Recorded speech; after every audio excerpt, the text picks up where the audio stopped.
Right. So it's 1:30, so let's get started. First, let me apologize for not being in person, but I am ill and I don't think you want me coughing all over everybody. So I'll stay home and do that. Although I will tell you, I am so looking forward to this meeting and I really want to be there in person, but I can't be. So I want to welcome all of you. I want to welcome those who listen in on our meetings, and thank you for your interest and all that you do to support the council and the work that they do. So I just want to start the meeting with a quick reflection. I remember being at this meeting in August and feeling like that hamster that was in that wheel that was going round and round and round and never seemed to get off that wheel. Well, I think I'm saying that we have made it off that wheel, and I think by the end of today, you'll see some progress in the work that this done. And I just want you to say, as the chair of this group, I'm very proud of the work that you did, despite the pressure to get this done fast, to question these questions professionally and earnestly. And again, this we met only about a year ago. And in a year, you have written bylaws, including a conflict of interest, developed active and working subcommittees. You have held a public forum where you listened to over, I think it was 58 testimonies, plus reviewed all the written testimonies. We've done a survey for the public. We've identified the priorities from the hearing, from the public. We have identified the priorities of the council. We have, in the process of this, we knew we needed help, and just like we tell our clients, when things get to a point, you just have to reach out and ask for help. We asked for help and hired Dr. Kim Johnson to help us with the collection of data. And then we realized we couldn't do this without somebody having a full-time job and supporting us. And we're lucky to get Mary Coyne to come on board. So I think if you look at that, when you have those reports that say the council has done nothing, the council's done lots of things. Have we got the money out yet? No, but we're there. We're so close. But we have done a lot of work. And I just want to congratulate you all for being part of that process. And hopefully we will move on to our second year together as much progress and hope and caring as we have this past year. So a couple things. One, welcome back, Eric. Eric was on a short leave doing some training with the FBI, and he's back joining us. Again, welcome back, Eric. And I just want to briefly go through the agenda because it's adjusted a little. So I just want to go through it. So we'll start with the minutes. Then we're going to have, we're going to talk a little bit about voting the minutes. Then we're going to talk a little bit about the nomination of officers according to our bylaws. Then we're going to have a short report from Mary on the work that she's doing as the coordinator. Kim, do you need some time? I think not till the end, not till we're done making decisions. And then if there's time, I'll take a minute. Okay, so Kim will take her time at the end. Then the finance committee is going to discuss the work that they've done. Then I'd like to take a short time to talk about the school funding piece after that finance committee. And then the grants committee will talk about the work that they do. And I think that is the agenda. If somebody wants to add to that agenda, can they please let me know now? All right. I'm going to ask for help because I can't see all of you. I mean, you're like this little strip up above. So if you're raising hands, sometimes I won't see you. So please speak up and let me know what's going on, as well as I can see who's online, so their hand, but I can't see the room very well. And I apologize for that. All right. So let's start the meeting.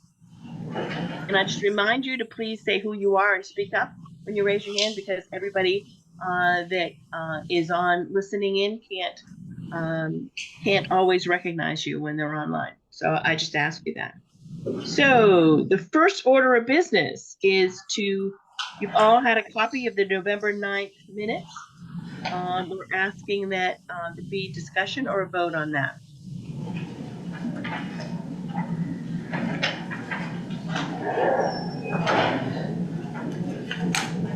If there's no discussion, can I hear a motion to accept November 9th minute? Motion to accept. Do we hear a second? Second.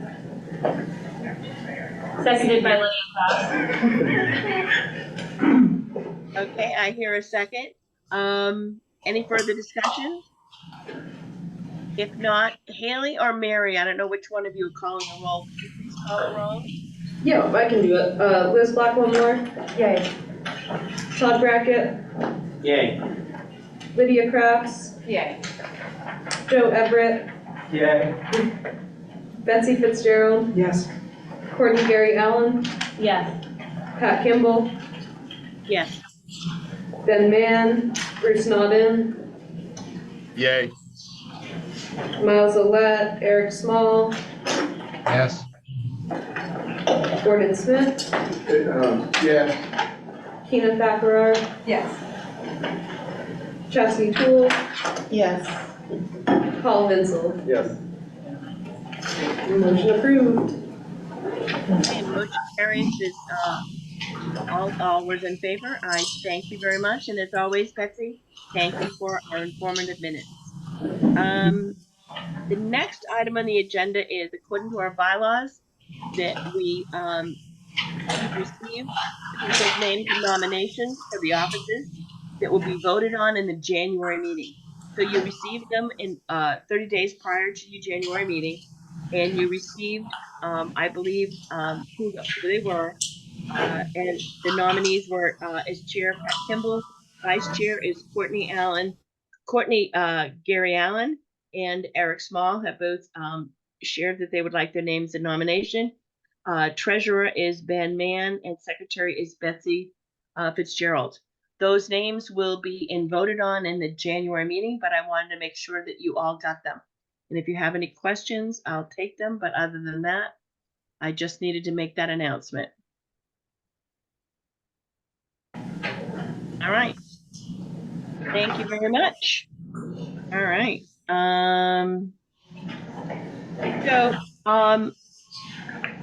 For those who don't know, since Mary was hired as a chair, I meet with Mary via the telephone on every Tuesday to go over priorities and where she is and any questions that she has.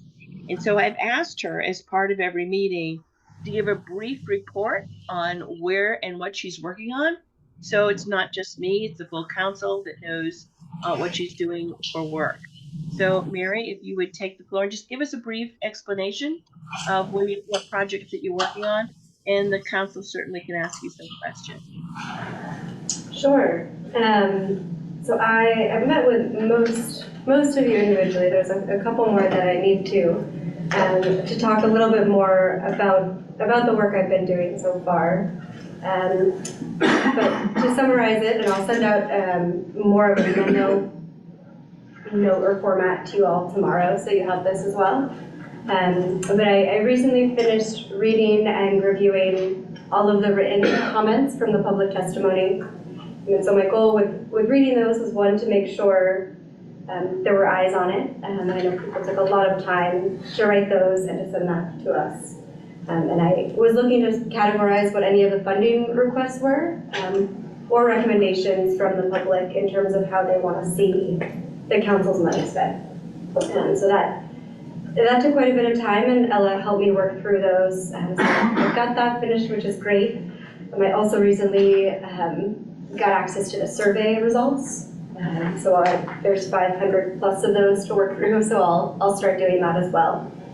As I mentioned, I've been meeting with the council members to introduce myself one-on-one and to have discussions with folks to hear more, to get to know you all a little bit better, and then to hear some of your interests and goals for the council moving forward. And I've also been meeting with the Attorney General's office to stay up to date on priorities and to-do lists, and also to learn more about just the cadence of the settlement funding and when it's expected to come through, in hopes of supporting Finance Committee and any budget work that I need to stay up to date on.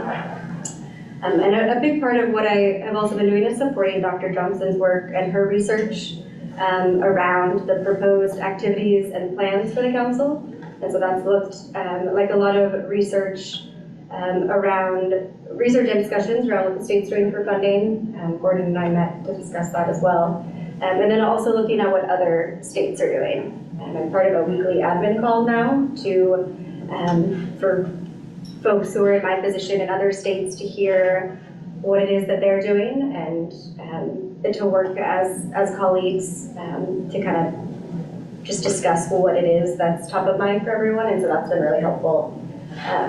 And I hope it's helpful for you all to have that comparison and to just, again, see what other states are doing with their settlement funds. So that's the bulk of what I've been doing. And then a lot of admin work here and there, and starting to do some community outreach. I've met with a couple folks from, not the Department of Transportation, but we're involved in transportation more broadly in the state, because I know that was a big thing that came up, and something we didn't have a lot of information on. The Department of Corrections and Labor, also folks I will need to reach out to introduce myself and learn more about what their work is. And then in the next couple weeks, I'm also starting outreach to the counties and municipalities to understand better how they're spending their settlement funds and to make sure, they have a point of contact for you all. And I can report back on any lessons learned from those conversations. That's the bulk of it right now. Thank you, Mary. I can't see whether people have questions for Mary or not. Not in the room. Oh, wait. Paul does. Paul Vinsel. Not really a question, but Mary, thank you, because I think these are all of the things that we were wondering how we were going to get done, how we were going to complement what's going on with the state, how are we going to learn what other states are doing, how we're going to reach out to the counties and municipalities. So I really appreciate that. I think that's going to be really helpful. Thank you. Yeah, I think the same thing. Again, I just wanted Mary to be able to share with everybody. I have the privilege of talking to her once a week so I can see her projects. But the municipalities has been a question that's come up a few times at council meetings, and Mary will be able to really look into and see where they are, what they're doing with their funding. So I appreciate that. Any other questions for Mary? Pat, it's Gordon. I have a question. It's probably better directed at Brendan, but it has to do with a comment that Mary made about reaching out to the 39 subdivision. At one time, there was an issue as to whether I thought we could directly engage some of the litigants without having to go through their attorneys. Maybe I took that too literally because you and I are attorneys, and maybe that's not really a problem. But is that a restraint on our ability to work with any of those 39 subdivisions anymore? Do we have to work through their attorneys that litigated their portion of these settlements? I think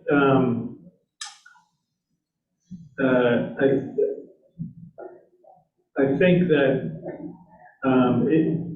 it isn't from my perspective. I don't see any I don't see any legal reason why Mary, reaching out to the subdivisions would trigger any issue related to that. I think I may consider just getting in touch with my counterpart for the subdivisions that represents the 4 subdivisions here and the other litigating subdivisions, just as a check. But I don't think there's anything in the folks who represent subdivisions feel free to weigh in, but I don't think there's anything in the MOU or that the litigating subdivisions help negotiate that would restrict that. But I'll just check in with them and confirm that. Thanks. And I haven't, Gordon, I appreciate you raising that because we had talked briefly about that. And I've only reached out to the non-litigating subdivisions so far. And really, my hope has been, again, for them to know that I exist, and to hear what support they may need from the council, so that we can keep that in mind in the decision-making process, and any sort of, public-facing documents or outreach that happens, for you all to be informed of their requests. Thank you, Mary. Thanks, Gordon. All right, so I don't see any other questions, so I think we're going to move on to the Finance Committee. Ben is on a vacation with his family, which we wish him well. And in his absence, our treasurer's absence, Paul has agreed to present the information that the Finance Committee did on a budget. Really proud of our work that we did, and Paul's going to report on that. Okay, thank you, Pat. So I'll just go over, we had our meeting on November 30th, and it was attended by Benjamin Mann, Courtney Gary Allen, Todd Brackett, Pat Kimball, and myself. First, Benjamin started off with kind of an update on the budget, and there's been some changes. Well, not changes so much in the budget, but we'll get over it. The current balance is $17.2 million. Of the $14.5 million that was due in 2023, we have received $2.5 million of that. And the remainder is expected sometime in 2024. So these settlement funds are not necessarily coming in on the actual year that they're due. Might be a shocker. There's the 3% set aside for special education for schools is included in that number. And we talked a lot about what's the MRC's responsibility for that. The MRC is responsible for administering the grant program for these funds for the schools. They have a separate memorandum of understanding regarding the set aside for the schools. Pat's going to talk about that a little bit later, what she thinks we might be able to do for that.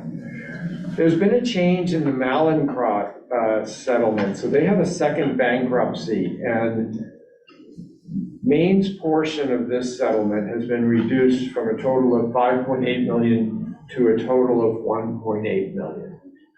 That's a drastic decrease as far as I'm concerned. And it will be a one-time payment in fiscal year 2024 instead of put out over many years. Of that $1.8 million, that's for the whole state of Maine, so the Recovery Council will receive half of that fund. Talking about budget recommendations to the Recovery Council, we felt the Finance Committee would focus on first-year spending with kind of an outline going forward. We would also, the Finance Committee will establish a budget independent of the Grants Committee, understanding that the recommendations from the Budget Committee may be adjusted based on what the priorities are from the Grants Committee. When we started, Haley, are you able to put up the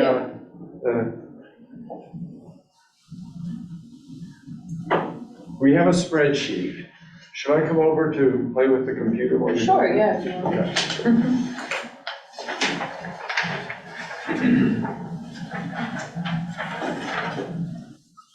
Okay. Ben is my absolute hero that he can make a spreadsheet like this. That's good.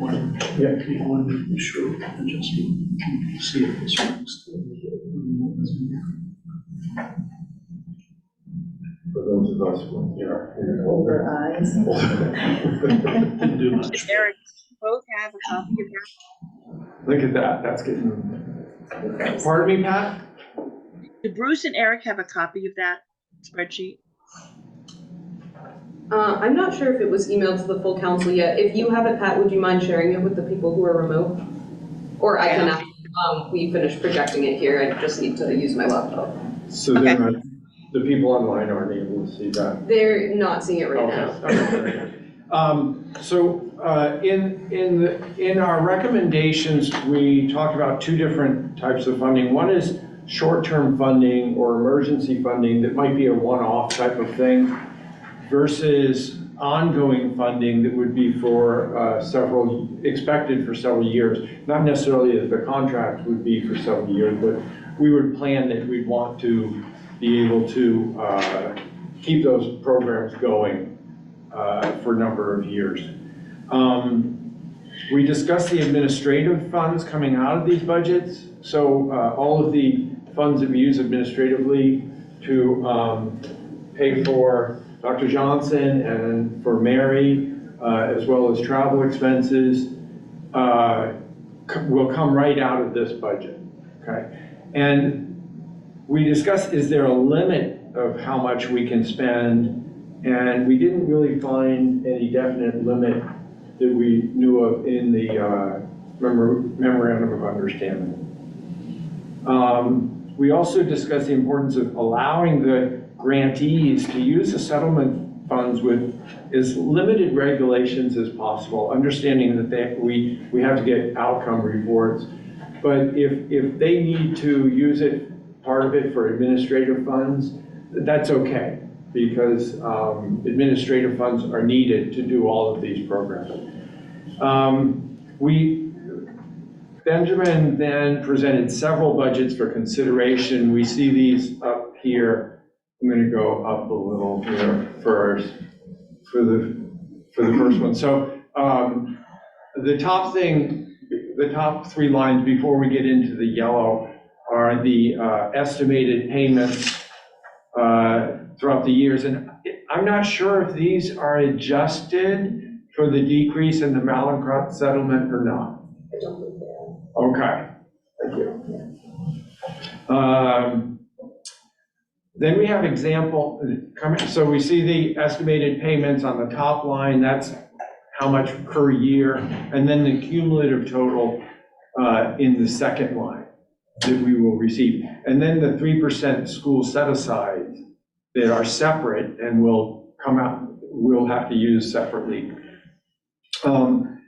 Example A had equal ongoing funding of $7 million throughout the entire settlement, and just one short-time funding for the first year.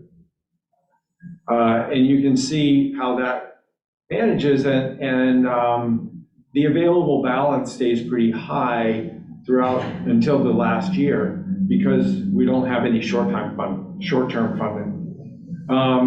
The second one was only ongoing funding,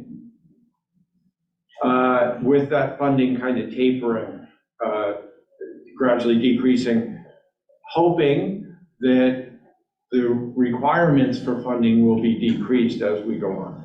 Example C was tapering ongoing funding throughout the 17 years, and then short-term funding was just for the first 2 years. Example D was tapering the ongoing funding and spread out the one-time funding. And all of these, Ben was actually able to change them a little bit for us and see what that would do in the spreadsheet. So that was pretty cool. And we all kind of came to an agreement that none of the first four really met what we wanted. And the one on the bottom, here, I'll get to it here just a minute. Come on. Oh. It's just behind. Oh, it's just behind, okay. My finger is too fast. This is the one that we ended up recommending, okay?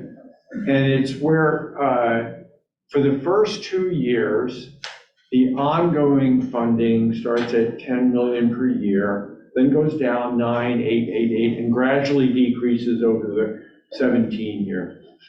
The one-time short-time spending starts at 5 million per year, and that also gradually decreases down. And we thought that gives the council and future councils the most flexibility between short-term and long-term funding. So we felt that that was the example that we would recommend to the council that they take that out. Let's see, what else did we talk about? Oh, one thing that's interesting here is you see that the available balance, which is the gray box at the very bottom, is very robust the first couple of years and then gradually decreases. And you even see it in year 8 that it's below $1 million. That's the available balance should we have unexpected needs. And when you have the available balance less than 1 million, the timing of when those settlement funds come in becomes really important. It's a lot different if they come in January as opposed to August. Ben is also investigating placing the available funds in an interest-bearing account, and the interest earned would be placed back into the available funds account. So it would just kind of go right back in. And so we did a roll call vote on that, and it was unanimous pass. What questions do you have?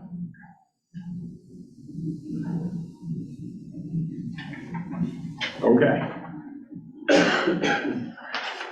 Does the whole, Oh, there we go. Pat, did you have a question? So I just wanted to explain, so what we're looking for today is if you have any questions in regard to how we looked at that, we can do that now, but what we want was approval that this concept worked. And then from that point, then the finance committee can really build a budget from. We can figure out our admin costs, we can figure out what we have, and you'll get a more detailed budget. But if we know how this lays out, then we can go into a more detailed budget. So we just want today is a tentative approval that we like the recommendation of how the funding will lay out for the next 17 years. And then at that point, the finance committee will start really narrowing down on a budget to present to you. So we'll have a yearly budget with our expenses on there.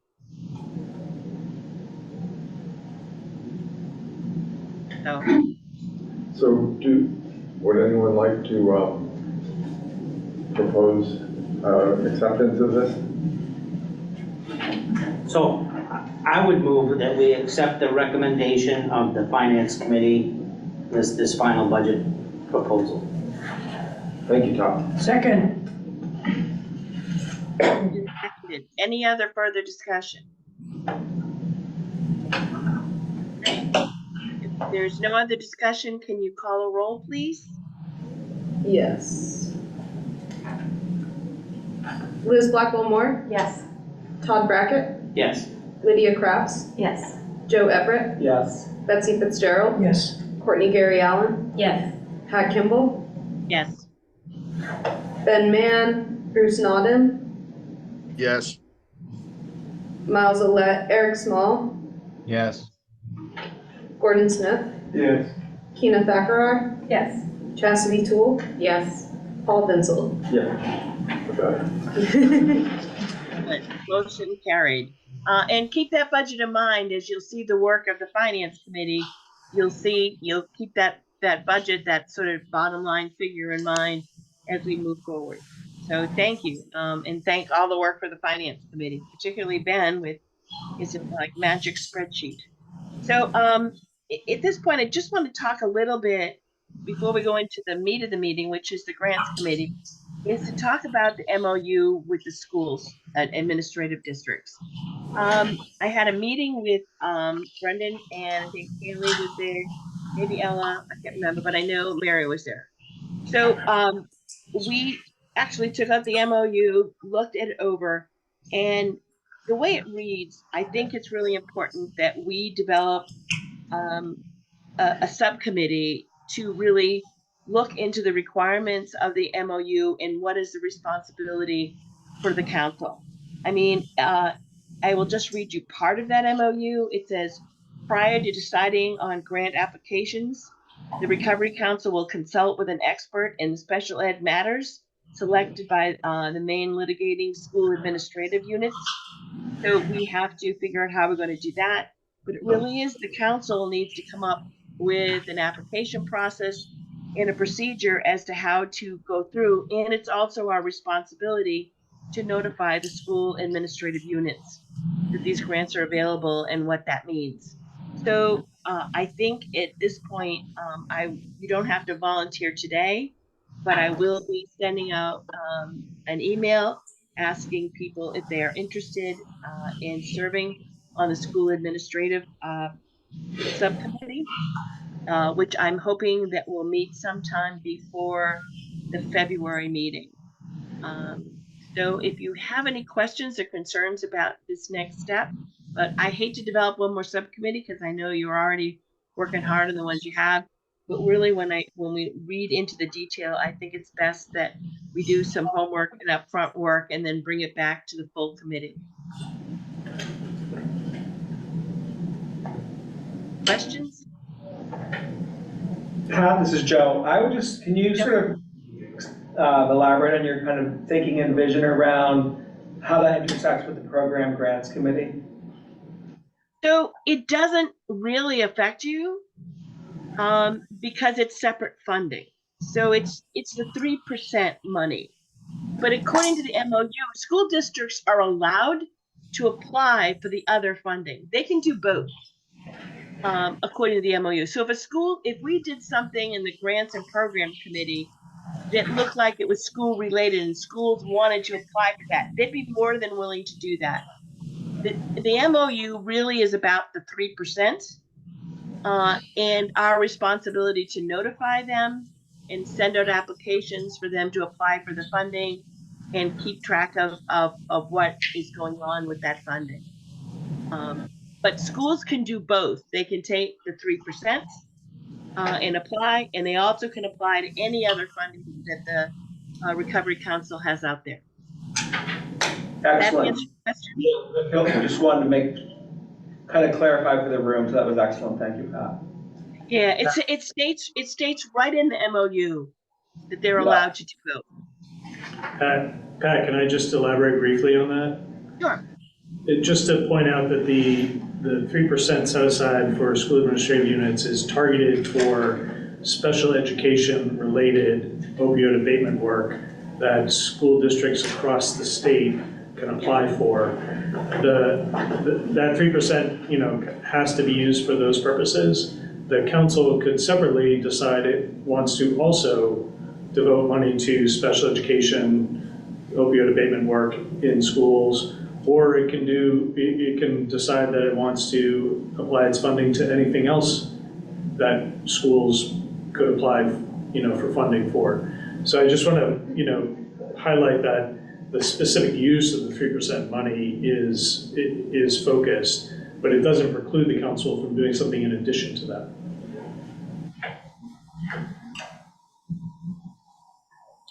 Dr. Vincent. This is Paul Vincent. I have a question with the special education. Is there a specific definition of special education in the MOU or in education systems that we would need to follow? So I'm sure that there's a definition with education. I will tell you an illustration of use, according to the MOU, can be grants directed to hire special ed teachers, behavioral specialists, counselors, social workers, reading coaches, occupational, mental health, or physical therapists. So the grant could be multidisciplinary program, such as partners between schools and medical or social services providers, and grants to develop models with statewide ability onto how to train and develop staff to provide special ed or multiple discipline services. So it's a pretty broad area, although I'm sure that the Department of Education has a specific definition of special ed. This grant here is very loose, and again, I think, really good about how they can spend those fundings in regard to special ed. Thank you. Welcome. Yeah, and the other way special education under this MOU, can be and likely will be defined in addition to those descriptive uses is by consulting with a special education expert that the MOU calls for.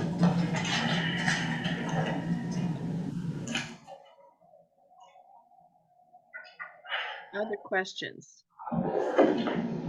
Again, I want you to keep that in mind because we did talk in the Grants and Program Committee in regards to MAR in school districts. And again, I just want you to know that we're going to have a separate work group for this special ed for the 3% funding.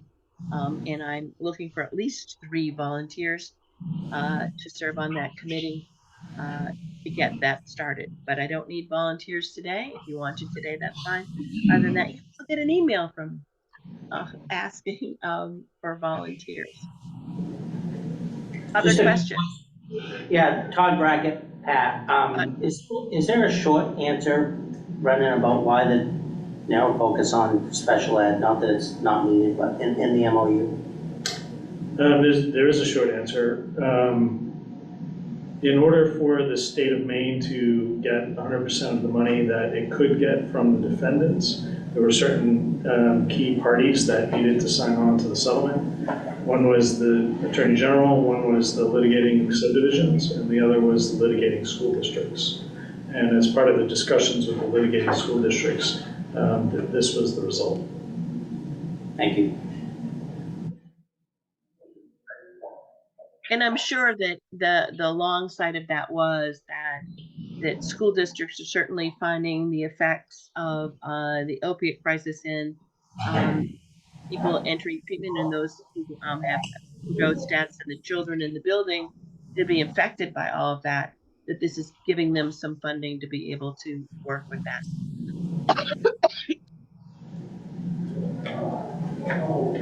Okay. Any other questions? All right. Well, I thank you very much, and I look forward to working with people on that school district. All right. Grant committees. I'm going to turn this over to our very capable chair, Joe. And I will tell you, yesterday's meeting was excellent. It was very positive. Not that all meetings are, but this one was great. So, Joe, I'm going to turn it over to you.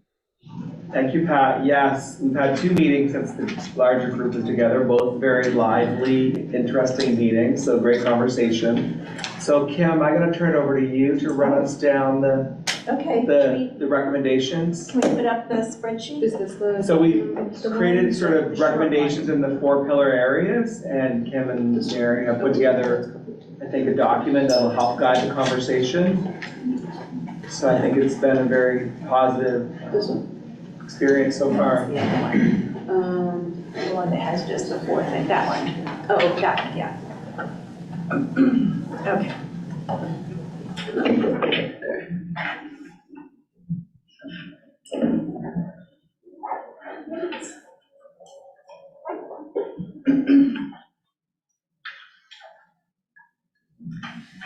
So the Grants and Programs Committee came up with some recommendations in every, can you make that bigger?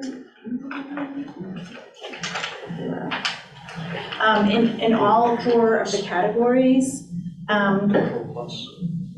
There's still some things that you prioritize that they have not finished discussing, and maybe after I go through this, we can talk about how we get to the rest of it. Can people see that? Yes. Okay, because I can't, but I can see it on this screen. I will put it on the website after this meeting. Okay, so we'll start with harm reduction. The committee came up with, actually, I think this one we discussed in the first meeting, the decision was made in the first meeting, was to provide unrestricted funds to support the 17 existing syringe services programs. And it was $150,000 for 2 years, right? So 75 per year for 2 years per site. And really it's for the sites to make the decision about how it's unrestricted. So they can use it to buy the services or the products that they feel are important for the population they're serving. And do we decide how we want to distribute that? Should we have that conversation? We did this.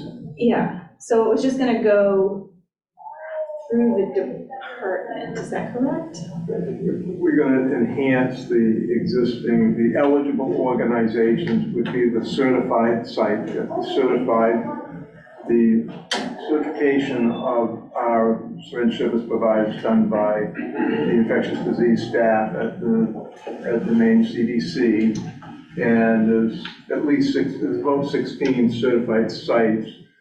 There's actually more sites. Those are the ones that are operational. And they're probably operated by maybe 5 or 6 different organizations. But it was suggested, I actually think by Chastity, that the eligible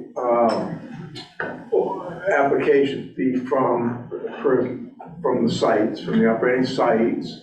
And I think we were able to do, what was $100,000 a year? 75 for a total of 150. Not, again, we still need a little more discussion about whether they apply for up to that amount or whether because then somebody's got to look at 16, 17 applications, and we may be able, I talked to Ben about it this morning, and we may be able to just enhance those existing contracts without them applying. I mean, that's for all of us to decide on how you want to get the money out the door. That sounds easy, but I have a question. Sure, and I would like, so that's all I'd say, except that I would like to remove from this slide the rationale, because I don't really specifically, we talked about flexible funding.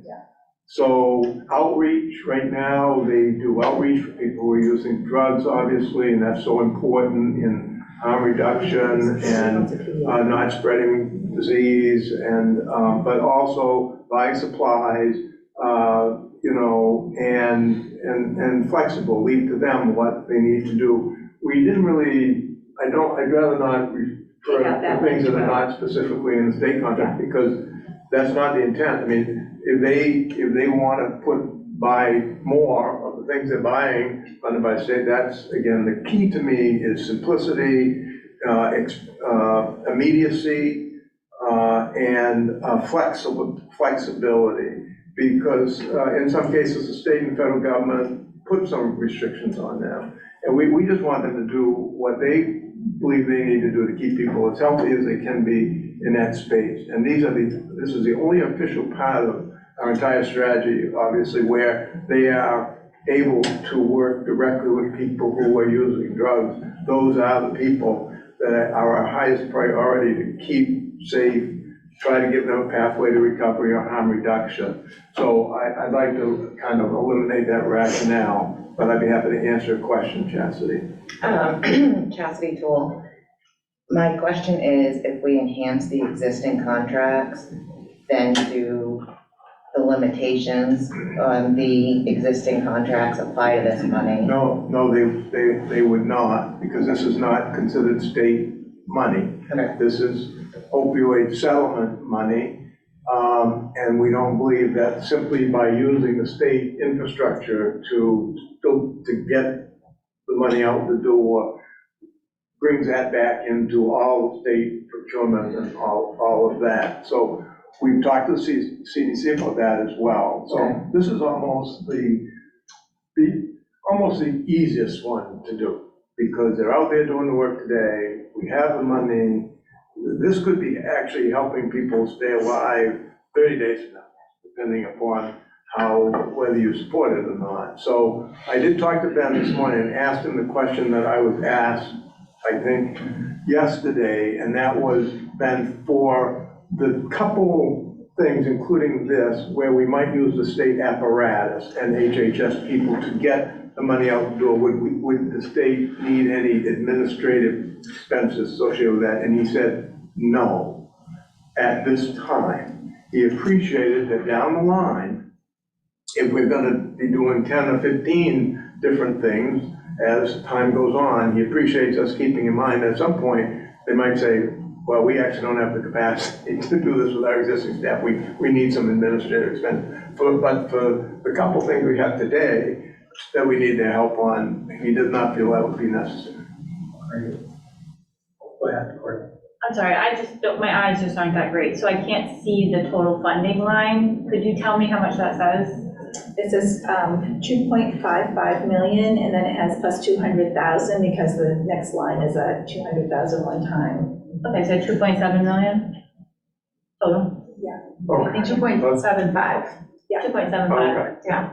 And because my eyesight's not that good either, Gordon, or anyone, we talked about sort of the existing certified sites, we were gonna add a site. Is that reflected up there? So the next one is add. Okay, perfect, I'm sorry, I just can't see it. Yeah, I know, it's really hard to see. I just wanna make sure. Yeah, and can I just, Look at the print stuff. it's Gordon Smith again, just to enhance that answer.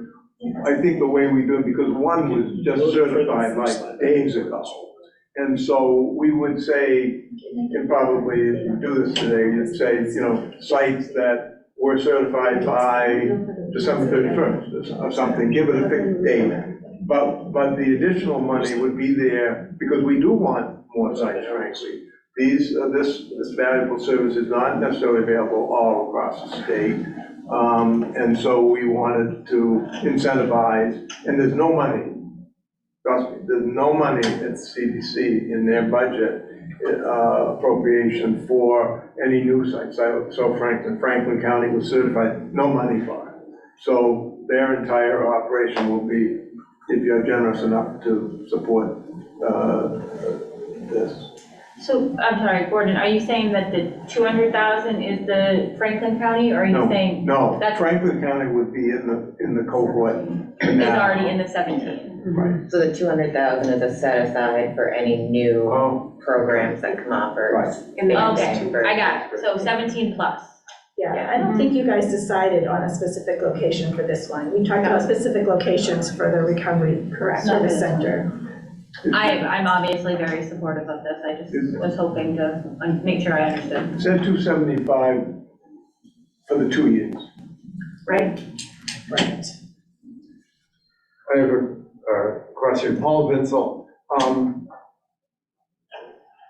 150,000 for 2 years for a syringe service program.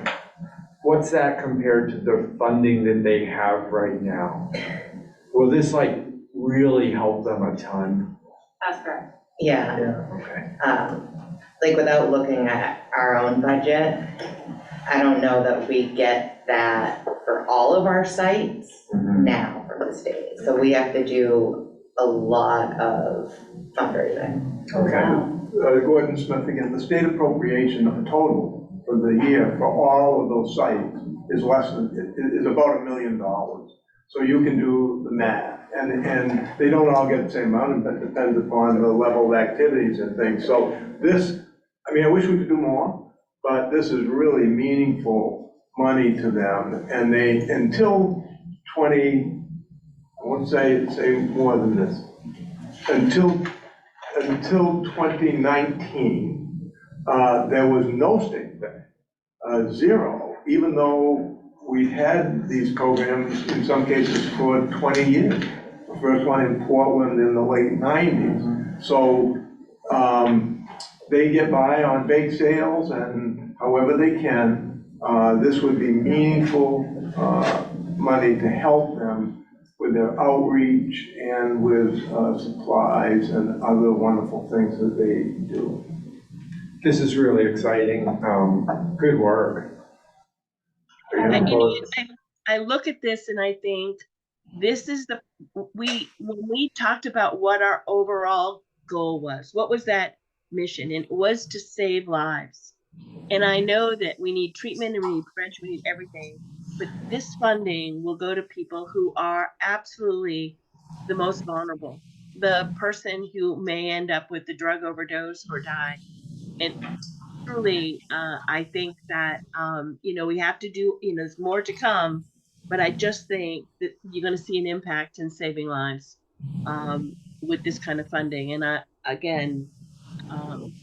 support it wholeheartedly. And I just think Again, our goal was to save lives, and I think this will do it. Well, it won't. It's a start. It's a good start. Okay, Keena, then Courtney. Oh yeah, I was just gonna, Keena Thacker, I was just gonna add to answer your questions. Even through our federal harm reduction grant, and working with some of the SSPs, there's been a huge, like we've had barriers to be able to do some of the work, like not enough funding for vehicles and to fund like full-time staff, we're only funding like part-time staff, and we're really having to count. So just to say that would, even it's not just state funding, it's federal funding, so it's been a challenge. Go ahead, Courtney. I have a question and a statement. So my statement is that I'm very excited about this for a lot of reasons, but primarily I think it's really important that it's general funding because it's this council saying to our harm reduction partners that we trust them to make the decisions that they need to make to keep our community members safe. And I think that can look like a lot of various things, whether that's a vehicle to get to people or gas to get it in the car or rent for the office. I don't care what they spend it on. Whatever it is that they need to keep people alive. So thank you to the council and to the committee for championing harm reduction and keeping people alive. Second question is what do we think that, would this be considered like an ongoing fund in the $10 million category or a one-time allocation out of the $5 million category? I think we'd have to, the finance committee would have to meet and kind of decide where that would come from. Okay. What pot of money that would come from. Wonderful, thank you. But we did talk about, one of the things we talked about was most of the things we were gonna fund would be at least 2 or 3 years, so people could count on that money, you know, when we make the agreement. Okay. And I think that just as our committee, I think we need to, get this, I like your word package, and that's what we're trying to get to. And then I think when we get this out the door, then I think we need to talk about sort of ongoing, what's ongoing. I think we need to guide that programs. And then we can be bi-directional with the finance committee. Go ahead. Joe, just to clarify and sort of building off Courtney's question, under the funding, it's $150,000 each year for 2 years? No, Or is it's it over 2 years? 150,000 over 2 years, so it's 750,000 per site. 75,000 per year per site. Okay. 75,000. I'm sorry, how much is it? Go ahead, Gordon. 75,000 per year. This may be, 750. it may be I'm down obvious for that too. from what's on the screen, Gordon Smith again. But it was quite important at our meeting yesterday that we wanted to present these recommendations as a package. And that's so important. We're starting with harm reduction, but you have treatment here, you have prevention here, you have recovery support here. Because there's real advocates because for each and every piece of this.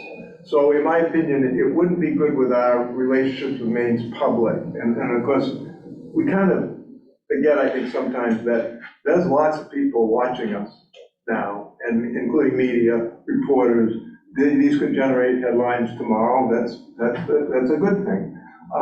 But it's also, I think, important that they be seen as a package. That I'm able to vote, represent the governor for this piece because I know that these other pieces, she's really wrapped up, for instance, and invested in prevention. So I'm hoping that we can support each element of the package. That's very important to Ben and I. So that probably answers a question I had, which was, do you want me to just go through this all as a package and not, so we'll do that now. I think that would be our hope, and then I think if we can't agree on the package, then we're gonna have to vote line by line, potentially, because we don't wanna hold up. I think, let's hope we can get the package to that finished, and everyone agreeing. Could we just update the funding line to $75,000 a year? This is a PDF, so Okay. Mary's got the Just so it's like actual more clear. document. And so I'm assuming she's fixing things, as you say. Yes. Fix them, but I can't do it here. It's a PDF. No worries, thanks. Okay, any more questions or discussion on that one, or those two really?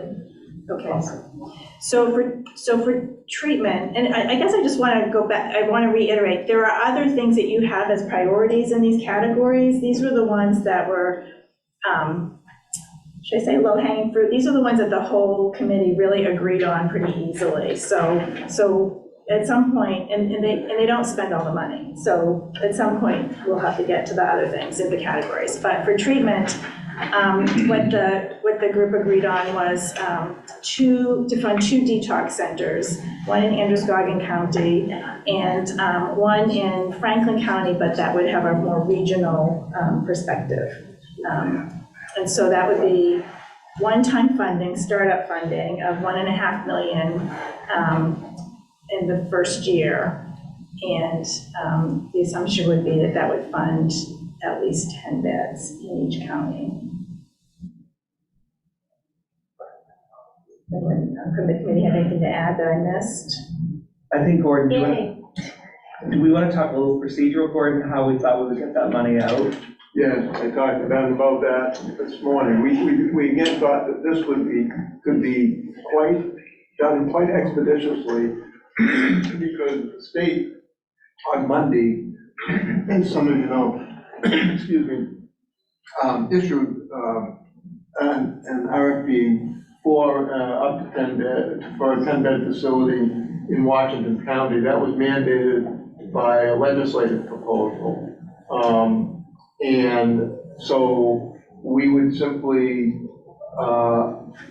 duplicate that, delete Washington County, replace it with Androscoggin County and Franklin County, and issue those RFPs. And then when they can't, and we'd ask the state to do that for us, get it out there, and then the scoring would not be done by the state, it'd be done by us. In other words, we'd ask them to create the infrastructure, get the thing out there, get the applications in, then give them to our group for however you choose to do that. If there's competing, well, whether there's one application or more. Ben did suggest that he thought that it would be good to have a group of us and some state people, do that scoring, because but again, that's not all that important to me. But yeah, they're willing, without administrative expense, to prepare those 2 RFPs and get people working on that. And we didn't give too much time frame in Washington County. I think we're expecting those applications in the next 30 days. Again, we would just be kind of following in those, except we always knew that, a high priority was beds, particularly detox beds. So this would be also really game changing in those parts of the state. For years, we only really had Portland and Bangor, just a few beds, and then in the pandemic, even fewer beds.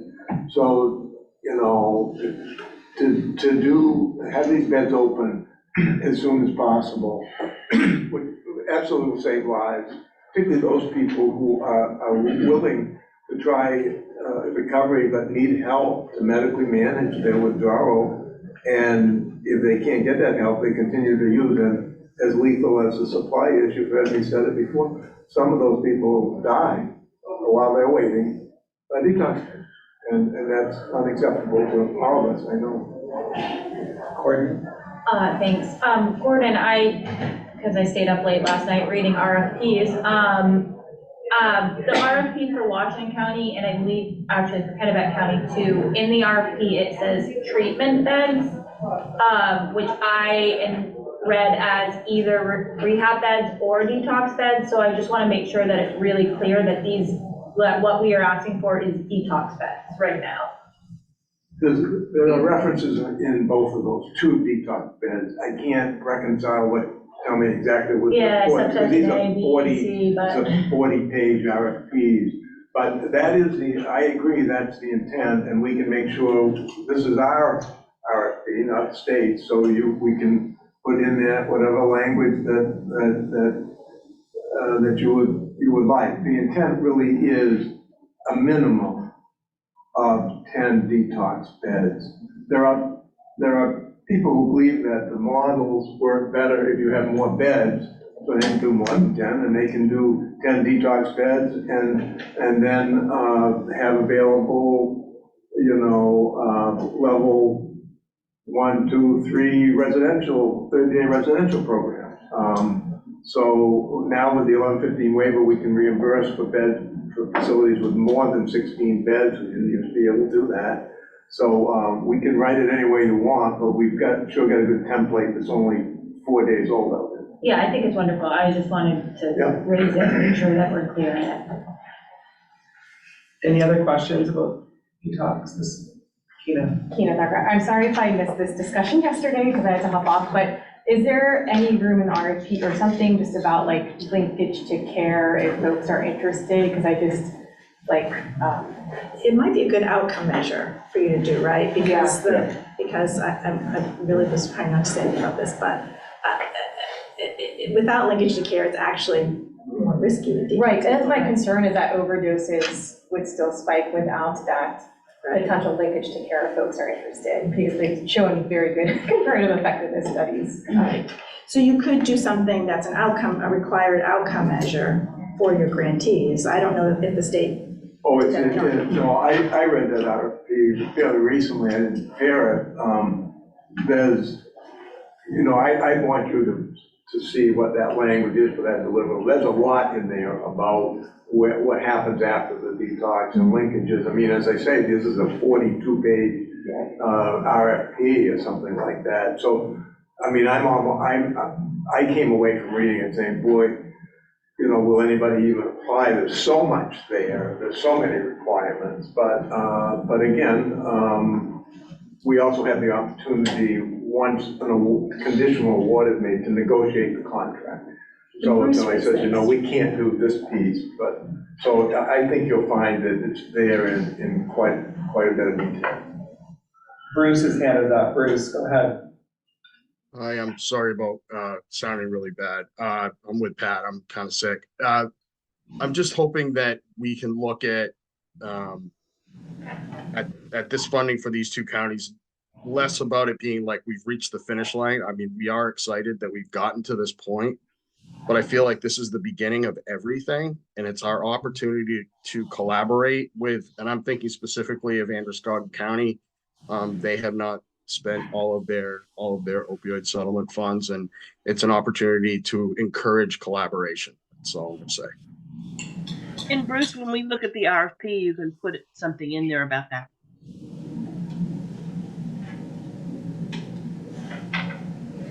Any other questions or discussion? Okay, Kim. Prevention. So prevention, we had a really great discussion, and Liz, I'm probably going to turn it over to you in a second.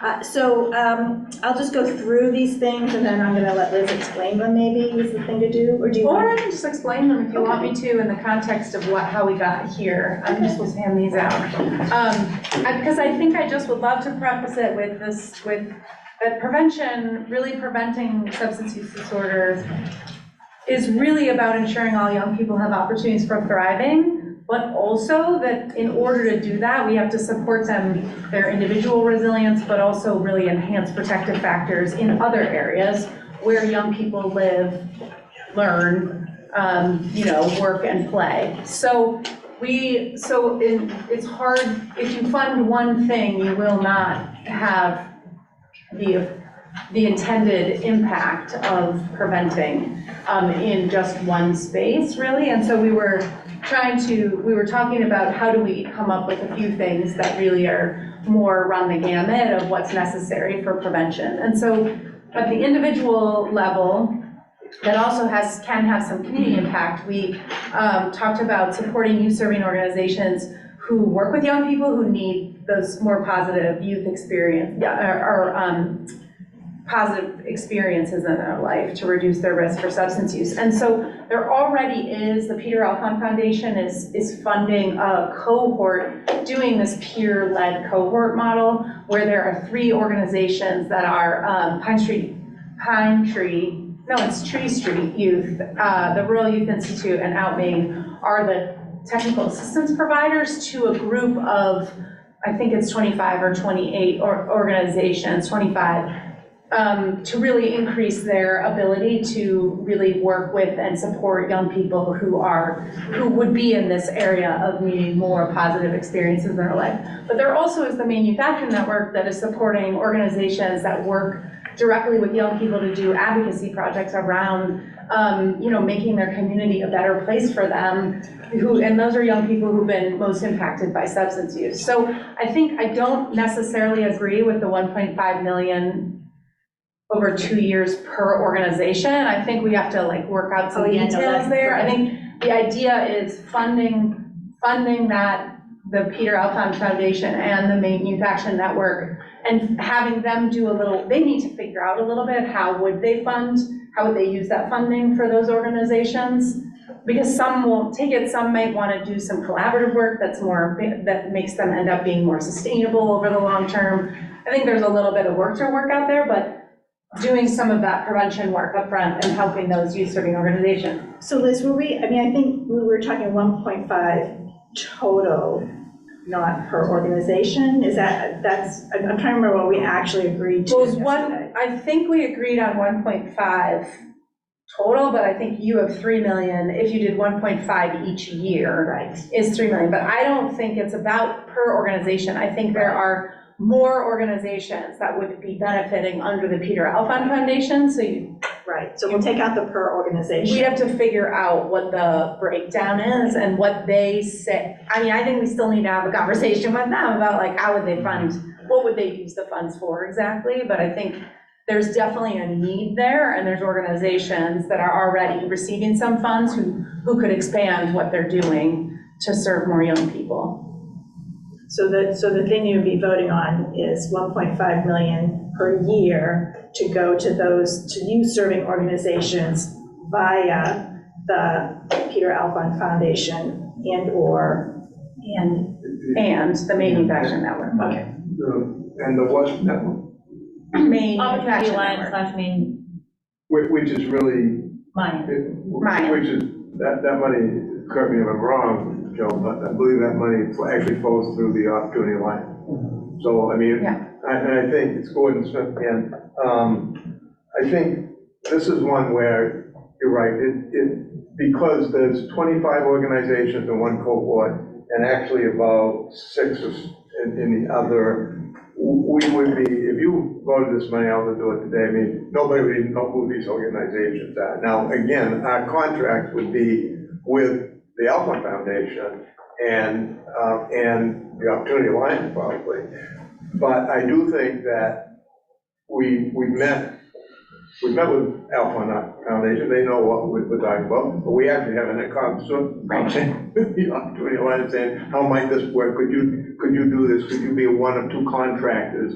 So I think in this one we could support it in concept, because I think it's very important that the package have something in it about prevention, and with the details we worked out between now and January 11th.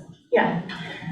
So, and then the second piece is really about supporting families. So how do we address what is happening for young people at the family level? And it's to provide this direct, flexible funding to families for things like, late rent, or a car repair, or a dental appointment, or something that really derails families very quickly. And I think the proposal is really to administer that funding through organizations that already have existing contracts with this whole family services, which is doing work around, that works with, there are folks who are already working with families to support families who've been impacted by substance use, but also who may have an open DHHS case already, or who are in places where they've asked for support and help as parents. And so it would be allowing this flexible funding. The Community Caring Collaborative is a great example of in Washington County, where they do all this support work and all this work with parents, and then people can apply to that funding, flexible funding accounts when they need them. So the idea is to fund that in families, and then and I can stop and people can ask questions. Are they mostly through CAP agencies? Yeah, the whole family services contract right now goes to the Office of Family Independence to the CAP agencies. What's CAP? The community action programs like Opportunity Alliance is one, but there are ones that are covered. All 16 counties have a CAP agency that's covering them. So there's the opportunity that would go to every place in the state, like there would be access to these funds everywhere. I think that would be the idea, and we have to see who has a whole family services contract. If every single CAP agency has one, they may not. But I think that's the idea, is that we're working towards moving it to all the, that everybody would have access to it across the state. I think that would be the hope. And then lastly, this would be no cost to us, but because I think we do not yet have things in that community level or in the school level, because the school work that we were thinking about, this funding the bar, building assets, reducing risks, there was not a consensus on funding that, and that we wanted to put that in the conversation that we're gonna have about schools, and that perhaps it gets funded under some additional work with schools. So in the meantime, I suggested that we really get a work group together that incorporates more folks in prevention and who do work in these different levels to get together to really provide some recommendations to the council for the next 3 to 5 years, sort of over time, what that's beyond just, you know, me sitting here telling you. I mean, of course, I've talked to many people, so I'm not speaking just for myself, but I do think that there's a great opportunity to tap into an amazing wealth of knowledge and expertise, and that the New England Prevention Technology Transfer Center, that is a SAMHSA-funded project that's here in Maine, run by AdCare, is more than willing to provide their support for that work group, like basically organizing the work group for no cost, and bringing those folks together to really provide us some recommendations over time. So we would have to make a formal request to them. So I guess I would advocate for, in the package, that we approve of a formal request to the New England PTCC to organize that work group that then can provide us with some additional ideas that would hit young people in their community spaces, and also perhaps in the school and other places that we need to for prevention. So for me, it's Pat Kimball, if I can just say something, I love the whole prevention piece. I love the direction it's going in, but the request to have the separate subgroup, I would like to see that as a separate vote. I would like to vote this in. That's more of a separate issue. This is about supporting and funding, where this is a subgroup with no cost. It would just be my recommendation that it be voted separately and not in with this financial package, in with the programs. And because I think it deserves a larger conversation that Courtney has mentioned before about having different subgroups in each of the pillars. And so I know that prevention is probably one that we need some help with, but we've also talked about putting other groups out there and getting the info. So for me, and it just may be me, it would be my recommendation that we pull that suggestion out and have that as a separate topic of discussion and a vote, and not put it in with the activities in the program funding. But I may be the only one that thinks that way. Go ahead, Courtney. I could be wrong, but I don't remember asking for subcommittees for every one of the pillars. The only thing I remember talking about was schools conversations, but just putting that out there. The only thing I will say is I think we are going to have to not vote on this as a package, because there are individual parts where each of us are going to have a conversation and disclose. Like I work for Mobilize Recovery, and I could possibly be one of the funding organizations through the Opportunity Alliance. The grant would not fund my position in particular. I have different funding, but it would fund my staff and my programming that I oversee. Right. So there's some conflicts. I need to raise that, and I think there's other conflicts in the room. Oh yeah, that's probably true. So we might have to take it line by line. Go ahead, Courtney. Yeah, that's a good point, Courtney, and I think we can do that. I'll be very satisfied, very happy if I'm able to say at the end that we funded, we started something in each of the pillars, and It's still a package. It's a package. It's a package. If anybody asks me, it's a package. I wanted to comment. I also agree with Pat that the process issues, because there may be process issues with each of the pillars, how we get to the next meeting, and fortunately, we're not spending the covered bear in any of the categories. So there'll be more projects that we can do, and we may want to start, whether we start a small group working on each of these things or not, that is separate. we're fortunate to have the PTTC, there's no money necessary, so I think we can do those process issues separately.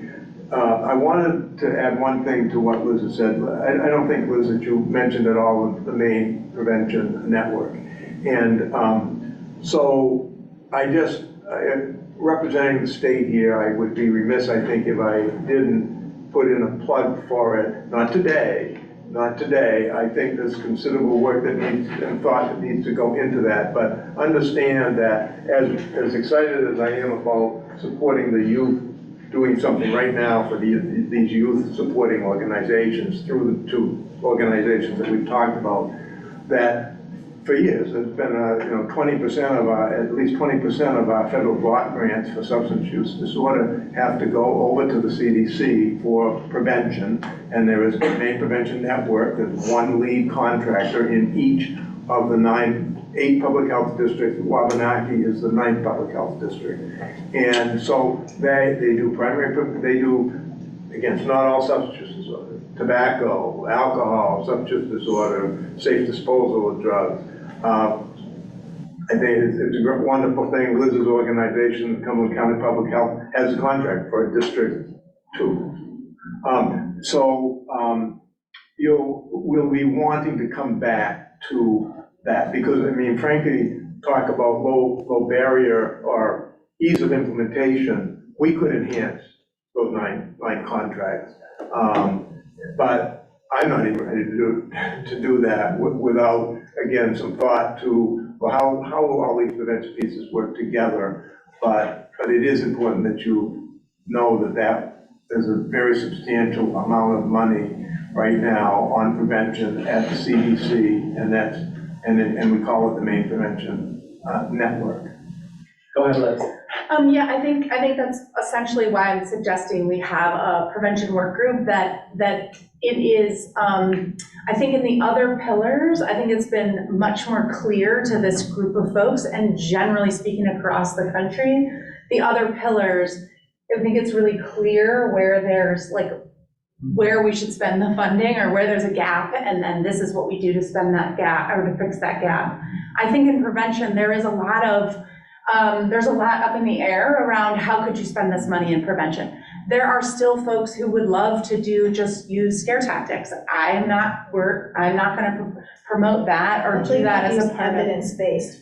Yeah, we're going to use evidence-based, yes, but people argue all the time that some of that is. And so I think that is why I'm suggesting, and I would love to, if we're going to go line by line, I would still like to put in our conversation today to vote on reaching out to the PTTC, because I think there are folks who are part of that Maine Prevention Network who are funded partners who know very well what they're doing now and where there are gaps and where they might specifically recommend that we do fund something specific, but it might happen through the Maine Prevention Network to those organizations to do it. But I think there's a lot of expertise that hasn't been shared with this group yet that I think we should tap into now, so that as we, that we don't let it go too long before we get recommendations. Because what I've seen in my 20 years of doing prevention work is the longer people don't decide to do it, then the more they don't do it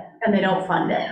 And so, so I want to make sure we get the ball moving. So I would love to keep it on as a vote today. Can I just ask a question? Liz, to the group, were there did we sort of discuss a placeholder perhaps? Are the two funding opportunities listed it for today, or are we hoping to have a conversation about other funds for prevention? So we did have the placeholder where BAR is, right? Yeah, we had a placeholder for 800,000 for BAR that needs to be decided for that. The DEP needs it by the fall. So that was a separate set aside that we were talking about. I mean, we did have this general conversation about essentially trying to get to where we were spending a quarter on each of the pillars, but I do also think that we also got to, yesterday, it felt like we really want to fund something in every pillar, and we don't have to spend all the money now, and that I don't know that we necessarily need some big placeholder for prevention this second, But that is why I want to do the work group, so that when we start having conversations about, okay, we got this first emergency package out, and now we're deciding the next round of funding, I would love for that work group to be able to come back. They need some time to be able to come back to you all with some recommendations. So to Pat's recommendation that they be pulled out and then down below, is that? That's fine, I just want to vote on it today. So we'll- Yeah, we just voted on it afterwards. It wouldn't be voted on, it wouldn't be voted on with the financials, it would be voted on separately. Great. The thing that I remember was that was in the conversation about funding, that this was just the beginning of a longer conversation. So there are things that we intend to fund more, but this was something we wanted to bring to the group that we thought could be started quickly and efficiently. And if we get the support of the council, we can move forward. But it wasn't, I don't think, that we were going to set aside placeholder money at this meeting. We were just going to vote on the funding of these particular projects. That was just my understanding of yesterday. I just have a clarifying question. For the youth serving organizations, is it $101.5 million a year for 2 years, or is it $101.5 million over the course of 2 years? I think what we said was 1.5 per year. I thought we said, what did you, No. I said 1.5. 1.5 per year. Oh, I thought it was for both years. Go ahead, Bruce. Go ahead, What did you Bruce. say? If it is 1.5 per million. What was your recommendation? So probably we should vote on, but I think. I'm fine with this discussion. Go ahead, Bruce. Bruce Naughton, Liz had 2.2 million for the 2 existing programs, and then another 800,000 that brought it up to a total of 3 million, as I remember it. So we had taken the 800,000 out, and it was at 2.2 million for the 2-year period of time. For the 2-year period of time. Yeah, Okay, but so I misspoke. It says right here, 1.5 million. For the youth supporting organizations, 1.4 million for 2 years, $750,000 that presumably we might split between Peter Alphon. I mean, it doesn't, to each organization, it doesn't seem like a lot, but honestly, to those small organizations, even $25,000 additional to what they have would be actually a blessing for them. So that is about what it equals out to. There's 36 organizations in the list. It's about $20,000 a year for all of the organizations, if they all. So what you're voting on then, let's just make sure everyone gets that, is it's 1.5, because we're going to do it line by line now, 1.5 for over 2 years, so 750,000 per year for the category. Is that what we're saying? So not per organization, so is the total 1.5 per year, or is the total 750 per year? 750 per year, and subject to further discussions with the Alphon Foundation and either directly the Maine Youth Action, Mayan, or Opportunity Alliance, their parent, and recognizing too that not necessarily, we would leave this, that's the beauty of this, they're working with these organizations already. We don't have to decide that, well, actually, Mano doesn't need $20,000, they need $35,000 because of something they're doing. Let them do the administrative work. They're already working with these organizations, and I think they'll be willing to do that so that we don't have to micromanage 35 organizations. And I also think we can, again, with the PTTC folks, if we have a group that comes together and says, actually, okay, here's what we're recommending for you, you do this, because I want to make sure that we're doing things that we're really doing the work of what we know is evidence-based prevention, which is work in all the places that impact youth.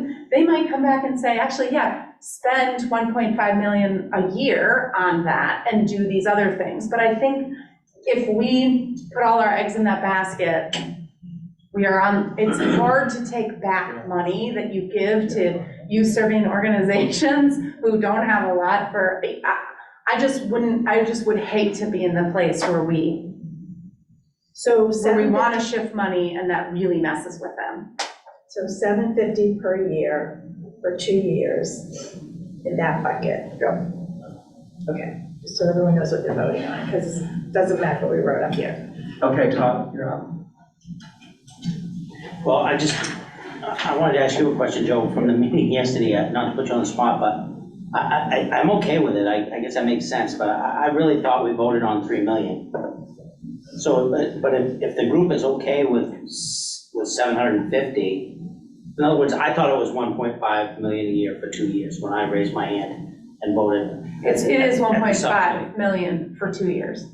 Over 2 years. That is what we voted on yesterday. Over 2 years. But we can change that, y'all, if we want to have that discussion. We voted on 1.5 million over 2 years. No, I'm just trying to clarify in my mind. If you folks are in the know, you think 750,000 a year is enough to start out with, I'm okay with that. I don't have a clue, so I just going back procedurally in my mind, that's all. I think different of us interpreted the 1.5 That's why I asked the over question, 2 because I years saw so many differently, people right? thinking about it differently. Right, so. Okay, go ahead, Bruce. Sorry, Liz, can you correct me if I'm wrong? I thought your total package, the great package that you brought to all of us, was a total of $3 million. It was, yes. And then we took out the, whatever it was, 800,000 for bar.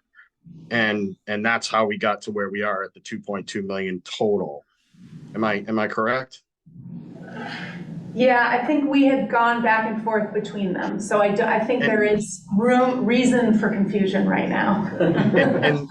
and the other thing that was brought up is exactly what you just said, is that if we commit to this higher number, that was part of the discussion, that we stick with the numbers that you had, taking out bar at $800,000. That's the way I remember.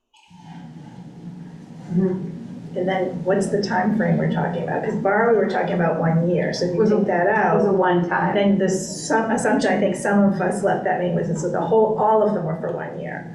So it's 3 million per year. But I think what we're saying now is that's not really what we're saying. It's that 750 per year, and then is the 700 per year? I thought that was per year too. So then we would be talking about 750 per year for the youth serving organizations and 700 per year for the family services.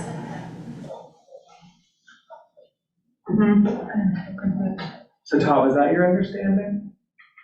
1.5? It wasn't, I was confused, but it's okay. No, I get it now. Go ahead, Thank Gordon. Well, it's about in the three pieces. And again, I would say that we want to focus today on the things that we can start today. We've already kind of set aside bar. I'm not sure whether you're planning to start today to work on that, the family stuff, the 700,000, but as I do the math, even if we included bar, we will have spent $3 million, but over the 2 years, right? And we actually have $3 million a year available. That's a good thing. Right. Because as we get more information, I think all of us think that we could probably do more for these youth serving organizations than the 750. And we've only spent half the money. But I think today, to get the process started, before we even sit down again with Alphon, with Opportunity Alliance and my end, I'm hoping that ultimately in the next 30, 60 days that we would actually be able to do more than 750 a year for them. But we don't need to make that decision right now. Let's get started. And that was a real goal. I mean, it would be awesome if we had a unanimous vote on something in each of these pillars, and that's the goal today. And then we can work on phase 2. And I agree, and I think, sorry, go ahead, Lydia. Well, I'm sorry to come back to this, Lydia Graff. So this number is 750 per year per organization for a total of 3 million over 2 years. Well, it's not really per organization. Oh, no. Okay, but I guess the language is so confusing. Right, that's Take right. out per organization. We have to ignore what's in there. 750 total per year for a total of $1.5 million. Yes. For 2 years. Over 2 years. So In the what- 2-year period, it'll be $1.5 million total. Yes. I got it. I can clearly articulate it. So in the harm reduction category for I'm talking about year one, we're doing $775,000 for 17 current funded organizations, which is 1.27 funded sites. Current funded sites. 200,000 for a new site. Treatment is getting 1.5 million times 2 for $3 million. Youth serving organizations is getting $750,000 split up between those organizations. And then families are getting 700 a year? Yes, Okay. And then that will be repeated in year 2? yes, Okay. it's pretty good. So keep that because we're gonna have to go through them individually. Yeah, I got you. Great, very good clarification. And again, always keep in mind, this is just the beginning. So if we look at this and we say, are we not funding prevention? There's more to come. This is just a portion of where we're headed. But we don't need a detox in year 2, right? Because it's one-time funding? Correct. It's sustainable based on reimbursement from Maine Care and commercial insurance. Okay, any further discussion on prevention? Brendan, sorry. Not about the numbers, so if there are more questions about the numbers, you should ask that now. Okay. Just on the prevention work group idea and the prevention network discussion, I just want to remind the council that one of the council's 4 core duties is to facilitate collaboration among the state subdivisions, other stakeholders for the purposes of sharing data, outcome strategies, and other relevant information relating to abating the opioid crisis. So you can debate among yourselves whether that kind of work group or coordinating with the prevention network or whatever it looks like, fits in that, and what other work the council ought to do within that duty to collaborate. But I just want to point out that that kind of rings the bell of one of the 4 core duties of the council. The other thing I want to point out at this time,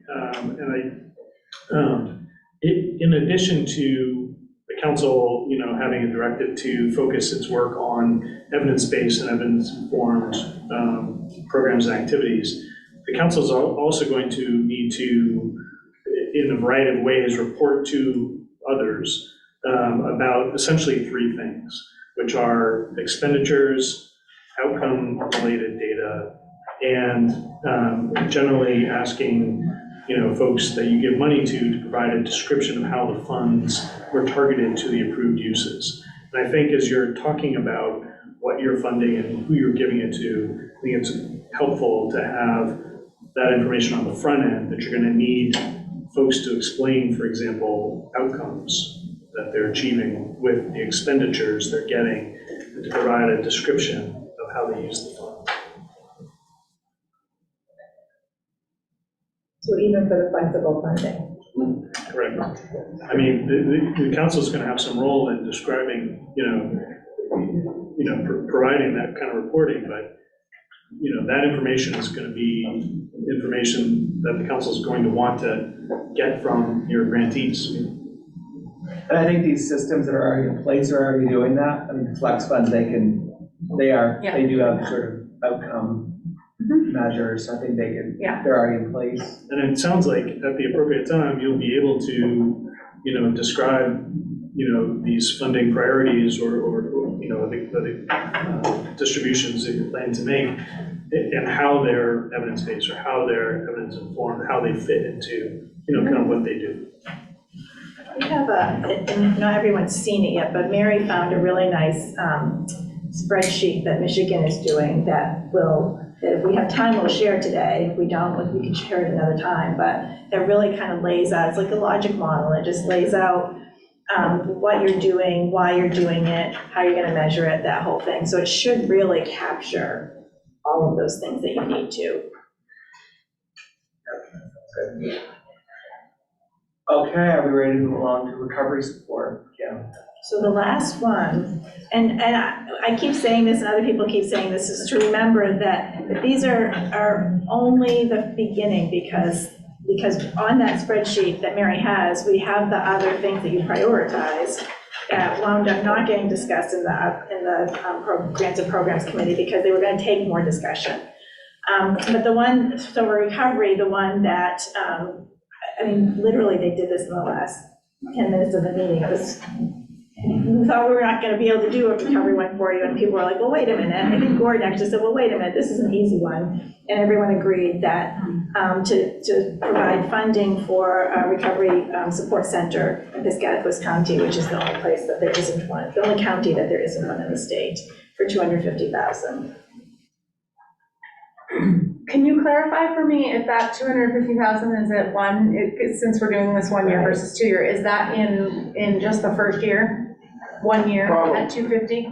Yeah, because the other piece, and the reason that we're not doing more in this category today is that the state put out an RFP for our to continue our 22 existing recovery community centers. At least one in every county except Piscataquis County, and that's quite a heavy lift to score all those applications in a traditional way that the state does its procurement. So that's in process. So it's pretty hard for us to make investments in recovery community centers till we see the results of that funding. A fair amount of money there for these existing centers, and there is some state money too for some new centers, potentially. But that's all, we're right in the middle of that. And honestly, it takes such a long time. They've only scored 4 out of the 22. It's going to be the end of January, probably, before they're able to come before us and say, we're going to support these centers, because I'd like to see the ones that don't get funded. You know, is it just because they ran out of money or what have you? But in the meantime, these Piscataquis County did not apply. They're not in that 22. They have a property in mind. It's on the market. It's a wonderful group of people in a very difficult county that doesn't have much. And so this would be a wonderful opportunity for them. That's actually enough one-time money for them to purchase the property they're looking at. There's a couple potential nonprofit sponsors of that, you know, fiscal agents, so to speak. So it would be nice, it's an easy one, in my opinion. I'm not saying we give it, no, we'll put out a request for applications from any county that doesn't have a center, and then we'll look at it. So that, you know, it gives us something in that pillar today while some of these other decisions are being made on the state. It's a wonderful thing to be able to collaborate with private philanthropy and the state funding and the HRSA and the federal funding, because we want our funds to be impactful. We also want to do things that are expedient, that can have an immediate impact. And so collaborating with the existing subdivisions, the Attorney General's office, and the state fund. Remember, the state's funding $40 to $60 million in substance use disorder treatment, recovery, prevention, and so we should help them fill the gaps. And it looks to me like we're doing a terrific job today aimed at that purpose. So I have a question for Gordon. Do you know how much that building costs that they're looking at? Yes, I talked to the owner of it. It's on the market for about $190,000. Okay, so there's some other money for repairs in that if we gave them $250. Yeah, and I think he'd sell it for less. He bought it in 2017 for a purpose like this. He's a philanthropical person, and I think he would probably, for this purpose, would probably let it go for less than 190. But yeah, the rest would be, again, it's an abandoned church that it's already been sold from the Catholic Diocese to this individual owner who bought it in 2017. So I told you more than you need to know, but yes, that's sufficient money, in my opinion, to buy it and get them started and have a vibrant place for recovery support in Piscataquis County. Courtney. If that's only enough to buy the building, who's gonna operate it? Well, the idea would be that they will eventually get into the cohort of support from however the state's choosing to support.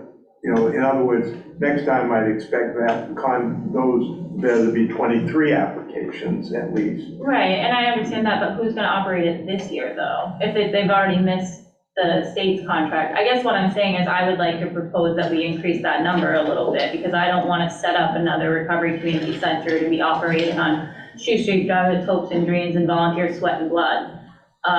So I'm just wondering if like we could increase it to $300,000 or $325,000 so that we can pay somebody. Of course, I would love that. I should disclose that under something called the community cafe theory of recovery centers, they have an existing state contract now for $50,000 that is completed in like June. So we have given them a little support, but it's not been for a traditional recovery community center, and frankly, it's not been very successful. So if you remember, they came before the public hearing. Yeah, I'd like to amend the offer to 300. Yeah, so they have a volunteer group that's been meeting for years, but I absolutely agree with Courtney. It's wonderful to have volunteers. I get that.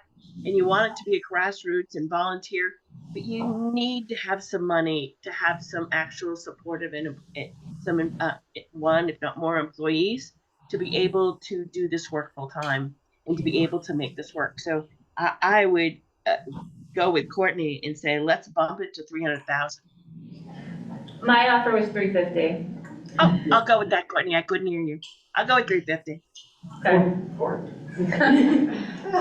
Are we just gonna keep it? No, I think $100,000 for a new startup is a lot of money for staffing. So you also don't want to grow too big too fast. That's also problematic.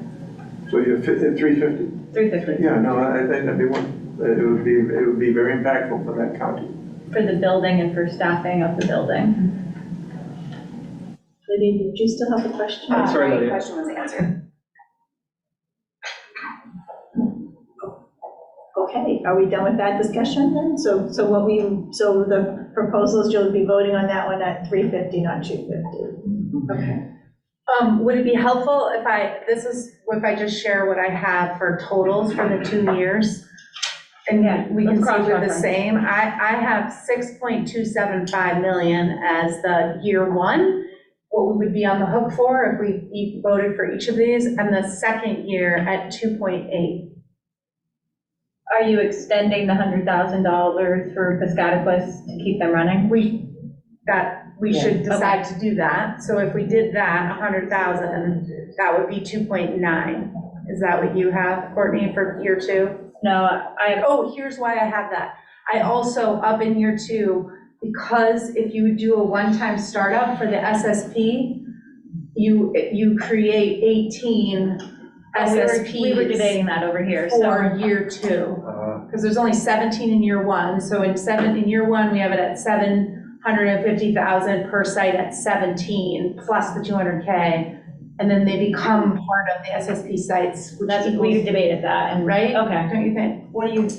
That means they would need operating costs for year two. Okay. So they become 18. So 75,000 times 18 is 1.35 million.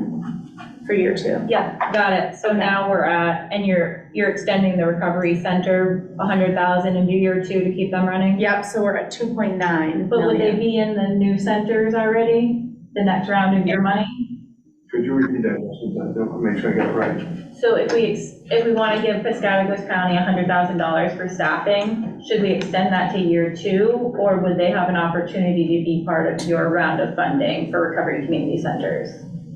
At the I state. guess that's a trick question. Well, Should we pay for it or should you? Yeah, no, I think the answer is if you commit $350,000 over it's one project, you know, they'll need some of it to buy the building, they'll need some of it to have the roof there. So some of the money may be year 1, some will be year 2, but it's I'd say it's $350,000 split over the first 2 years.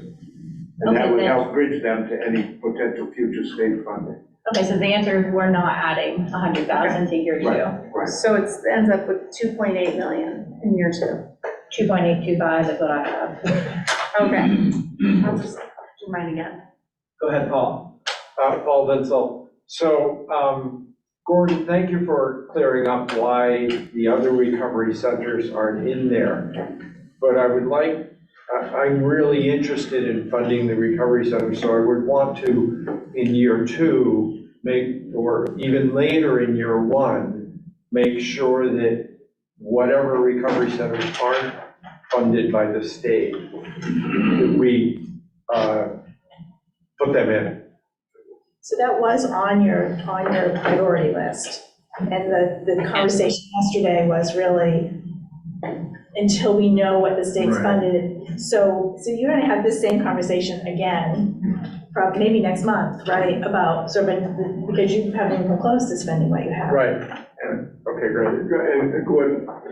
Go ahead, Gordon, and then. So just to comment on that, and Courtney and I talked about this, that we thought about, you could, today, I mean, you could put $50,000 into each of them, because that doesn't in any way impair the process that's going on. We know there's 21 in existence you could take, but you know, it's because there's a lot of things we do. We cover coaches, you know, support group meetings, and none of them have enough resources. So I would love to have more. I'd also love to have them have more resources. So it's possible in January that we would float a proposal like that, saying, well, their contracts, their current contracts, by the way, and there's about 17 or 18 of them, expire on sometime between March and June. I'm not sure it was March, April, or May.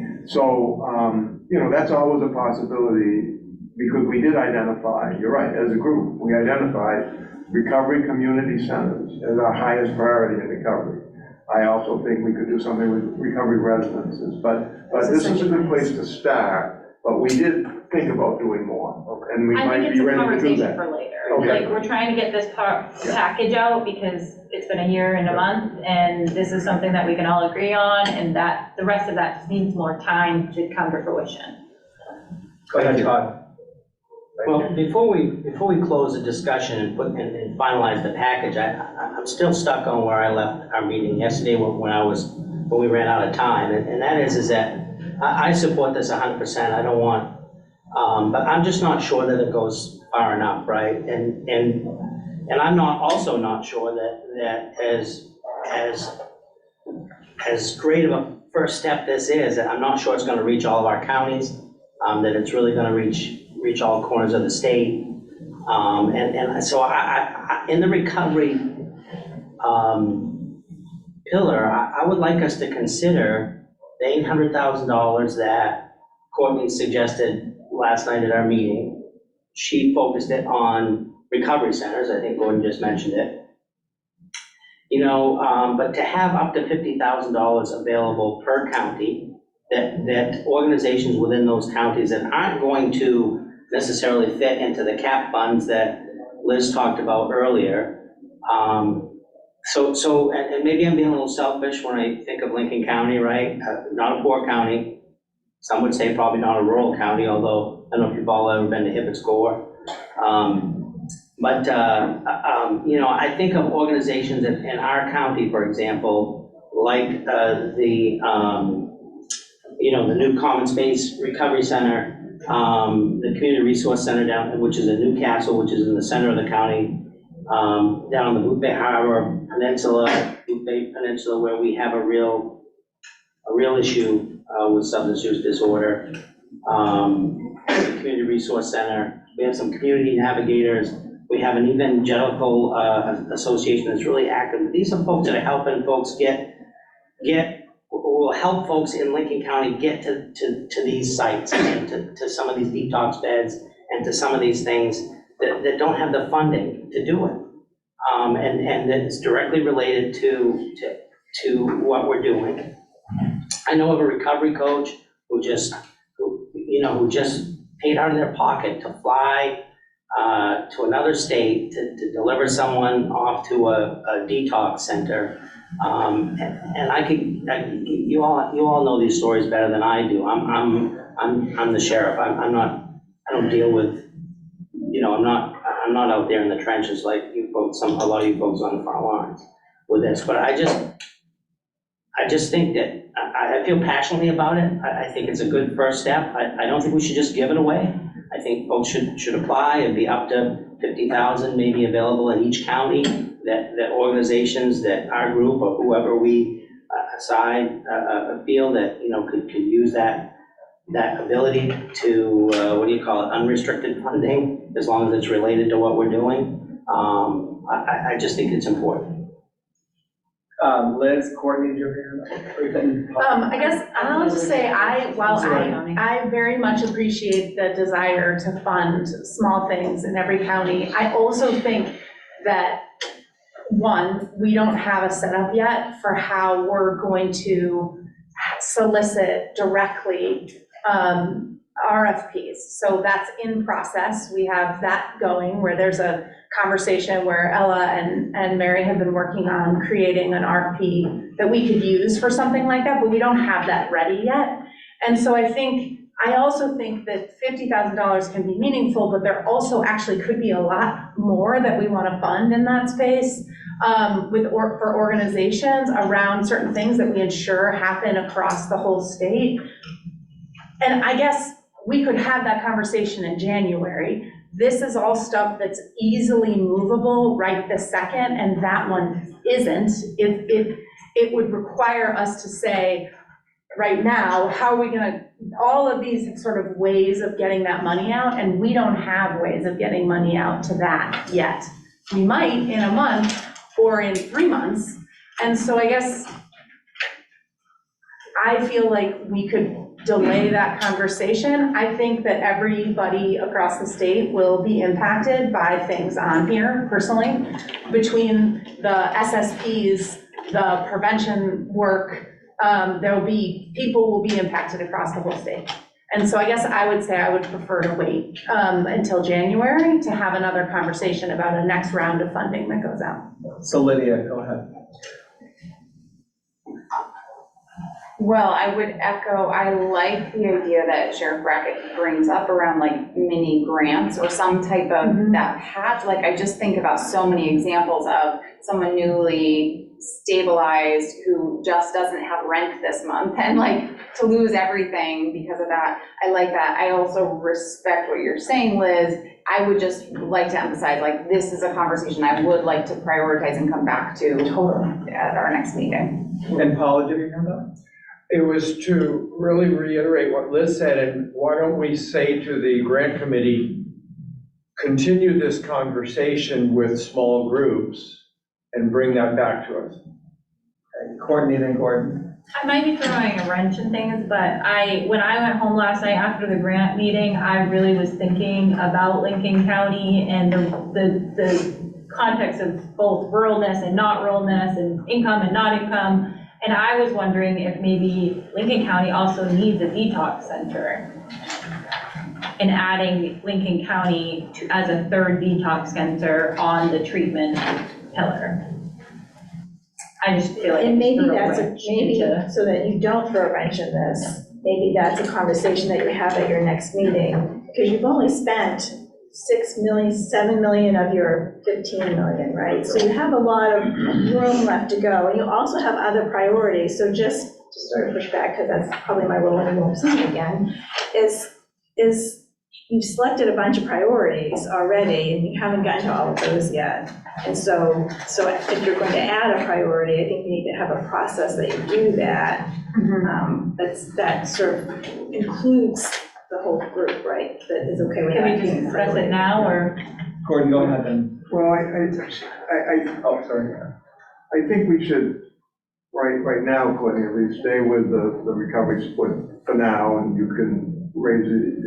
I'm not opposed to lots of you talk that, but I think on this one, much as we kind of set aside maybe $800,000 down the road for that, it would be nice to send a signal that, we could simply ask the Grants Programs Committee, say that we are quite interested in putting $1 million, of giving each of the existing recovery community centers an opportunity to apply for up to $50,000 of additional support over the next 12 months for transportation, I mean, again, flexible funding for the things they believe they need in their community, knowing that they're pretty much not running on a robust budget.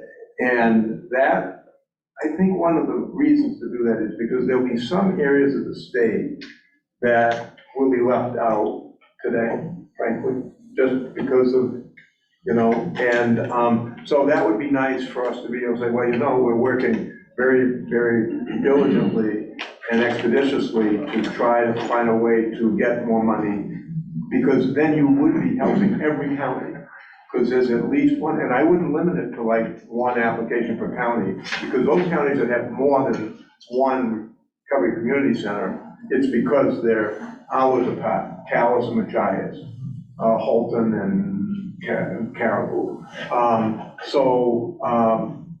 I'd be very excited about that. I think, again, I voted right now, but I can understand what Liz is saying, that January 11th could be here before we know it, and we could have an application by that. And I'd really keep it low barrier. I don't want them to fill out 45-page applications. Just say, we love what you're doing. You already have a contract with the state. Here's another $50,000 to keep doing the good stuff that you're doing. I just want people to keep in mind when we're doing this. I think all of these are great work. I think all of these are notes to take to Grant. And again, I love the idea of flex funding. I just got an email from a gentleman who talked about transportation today, all sorts of things. The piece here is that you have to remember that this is just the beginning. You have more money, there is more stuff. This is just step one of many steps. So we're not finished. So when you have those projects that we talk about today, we'll add those to the committee. But I think, like Liz is saying, we're going to bite off this chunk that we have here, get the process in place. In the meantime, keep looking at things. Transportation was a huge piece that came up at the public hearing about people talking about that. Those are places, but keep in mind what we're voting on today this is the end of this discussion. Voting on this is just step one, many steps. You're only talking, I can't believe I'm saying it, you're only talking about 6.2 million. You have more. And so we will spend all that money. This is step one of many steps. And I just want people to, because there's some good ideas there, and I do think we should spread it evenly somewhat among the states. We look at, again, it's looking at data, looking at gaps, where's the need. And again, once that RFP has been finalized, we'll know where the gaps are in the recovery centers and be able to help with that, to make sure that they remain open, because we don't want them to close. So I just want to keep reminding people that this is only the first step. So I just want to say that I really found what Todd said yesterday very compelling around sort of the statewide impact and the funds. So I think if we're interested in doing that, I do think that if this is the package, there's going to be something else has to happen in January. So I think, that's the pace. Can we keep that pace? I mean, we can bring it back to the January programs meeting, but it'll really be, I think, moving quickly. But can we agree to that? Sort of just to move this forward? But I guess, for me, it didn't go on deaf ears. I think it's really important. Is the program and grants committee meeting before is that what you're talking about, the next program and grants committee meeting? Right, it'll happen. We haven't set a date, but we will, right? So we'll get on that. We'll get back to there, yeah. So is that a motion, Joe? Not really, I'm just sort of putting it out there, sort of like to keep this moving forward, to just say that as the chair of the committee, I'm committed to bringing that back, that we may be back next month in January saying, we're recommending this happen, this get expended. Or this is a suggestion that would go in the recovery line. So there'll be another set of recommendations in January, and the program and grants committee will have their meeting before your big meeting in January, so you'll replicate, I think what you're saying is you'll replicate this process again in January. Even by February. I mean, well, let's say the first quarter, I mean, I'm saying it's gonna happen quicker. It's we're moving. Train has left the station, so we're moving. Are we ready to offer motions? I just have a quick question. I just want to clarify the year 2 funding, and I see from what so just in general, the year 2 funding, are you intending that to be just guaranteed money that on the first anniversary of the year 1 funding automatically goes to the organizations that got the year 1 funding? It would be your 2. I was thinking that you're doing doing 2-year contracts. So we were trying to say where the money's coming out of, but that we're doing 2-year contracts. So you're not intending it to be performance-based or anything like that?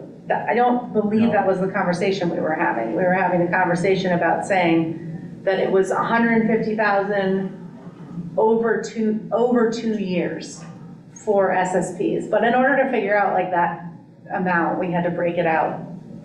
But I think we want to do 2-year contracts, would you know? Yes.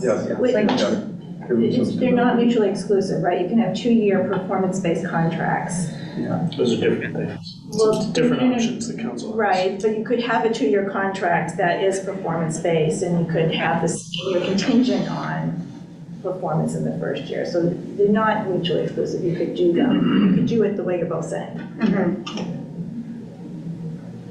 I think just following up on, I mean, we have a little work to do on the contracting piece, and that we would want to see a provision in the language, whether we're just loading on a state contract or not, that while it's a 2-year contract, there would be a provision if you don't perform. I mean, almost undoubtedly when you're dealing with 16 organizations, 22 organizations, you know, something will happen, you know, and so there'll be sufficient language legally in those contracts that those checks don't always keep coming if you haven't, you know, we didn't receive any of your quarterly reports that were, you know, so I don't, that's why I don't think we need to ask them to re-up the second year. They'd be 2-year contracts, but any of our state contracts, if you don't perform, the contract can be rescinded. You gonna make a motion? Are we ready? I'm ready if you don't talk too fast. Okay, I'm gonna take it line by line, so I'm just taking the first line.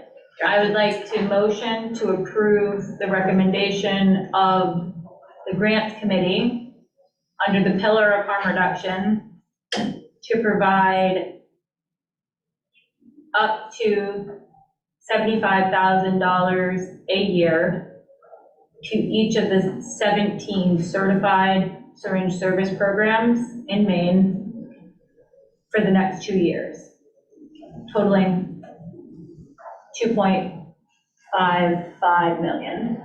As well as my motion includes $200,000 for any new syringe service programs that become available, that want to begin in communities that don't currently have them. I might type up your motion later. That's to make fine. sure it's correct. I've been very motion. Yes. Can you just clarify that the 200,000, you intend that to be in your motion a one-time? I intend my $200,000 for startup funding, to be startup funding. And then to include that whoever starts up in the following year. Ooh, that was a long motion. I'm gonna number these by line and send all of these motions to you guys later to make sure that I've accurately recorded them, but I think I'm gonna have to type them from the recording. Can I just clarify again? So the 2.55 for the 2 years, I just want to, and I'm happy to do this after the fact, if you add an 18th site to the second year, is that still, that 2.55 still, is that the right number? Okay, I'm gonna start over. It's more. My motion is It's more, that, right? It's more. Yes. my motion, I'm starting over. I'm striking my previous motion and starting over. Okay. My motion is that the Maine Recovery Council is approving $775,000 for 17 different sites in Maine for year one, totaling $1,275,000 in year one, as well as $200,000 in startup funding for any new syringe service sites that become available in Maine. Furthermore, the motion approves $75,000 for 18 sites, totaling $1,350,000 in year two. Do I have a second? Yes. Can you call a roll? Yes. I have a question. I work at Tri-County Mental Health Services. We have a syringe service Abstain. program. Should I step out? Okay, wait a minute. Say it, I heard it from two people. I work at Tri-County Mental Health Services. Yep. We have a syringe service program. I'm not involved in it, but we have one. Should I step out? Is yours the exact same? I work for a certain service Yeah. program. The council gets to decide whether they have to step out or not. They- Step out. Yeah, I think you've disposed it, and I think the council has to decide. You don't have to step out. I would say recuse from the vote. Yeah, you just have to abstain from the vote. You don't have to step out of the room. Yeah. Step out, I want snacks. Yeah, but I think You want to stand, then you walk around, Paul, that's it. But I think for the sake of voting, you can abstain. The question I have is, if they abstain from the voting, do we have enough for that motion to pass? Yes. You still have a quorum. Absolutely. Yeah. But the abstain are not counted against. Yeah, they're not counted for the purpose of Okay. making a quorum, so we'd be voting out of the room. Do you have a motion and a second? Do you have any further discussion? If not, can you call a roll? Liz Blackwell Moore, Yes. Todd Brackett, Yes. Lydia Crafts. Yes. Joe Everett, Yes. Betsy Fitzgerald, Yes. Courtney Gary Allen, Yes. Pat Kimball, Yes. Ben Mann, Bruce Nodden, Yes. Miles Olet, Eric Small, Yes. Gordon Smith, Yes. Keena Thackrar, Yes. and you guys are at the end of my voting list. so it's- Perfect. Yeah. Do you want to just say it? Just say Chastity Toole, Abstain. Yes. Paul Vinzel, Abstain. perfect. All right, so the motion carries with 2 abstentions. That is very exciting.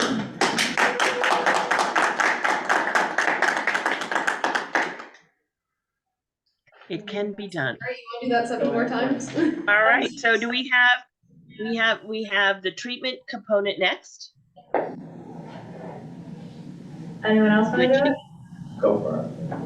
All right, my motion is to approve in year one, $1.5 million for a You're talking detox. too fast. Slow down. Never mind what I'll she send said. you the type-ups later too if you need. The motion is, Betsy. Yes. Is in year one, the Maine Recovery Council will approve $1.5 million in startup funds for a detox center with at least 10 beds in Androscoggin County.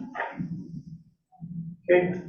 Adjacent to that motion is $1.5 million as startup fund in year one for a detox center with at least 10 beds in Franklin County. Can I just clarify, the thing yesterday, you guys were talking about in or near Franklin County? I believe at the end of the grant committee, it was in Franklin County. That's my motion, if anyone wants to edit it. Anyone want to second that motion? Sure, second. Any further discussion on that motion? Can I ask if it's necessary to put the word freestanding in there? I think that would be, you could do more of that when you wrote the RFP. That we would clarify more in there about exactly what we're looking for. But I think for the purpose of approving the funding for detox, I think it's fine. Yeah. Any other discussion? Let me just ask, does anybody have a potential conflict of interest to disclose? I might.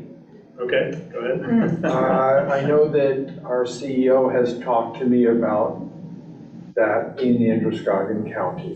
I don't know if they're going to bid for it or not, but there's a possibility they would.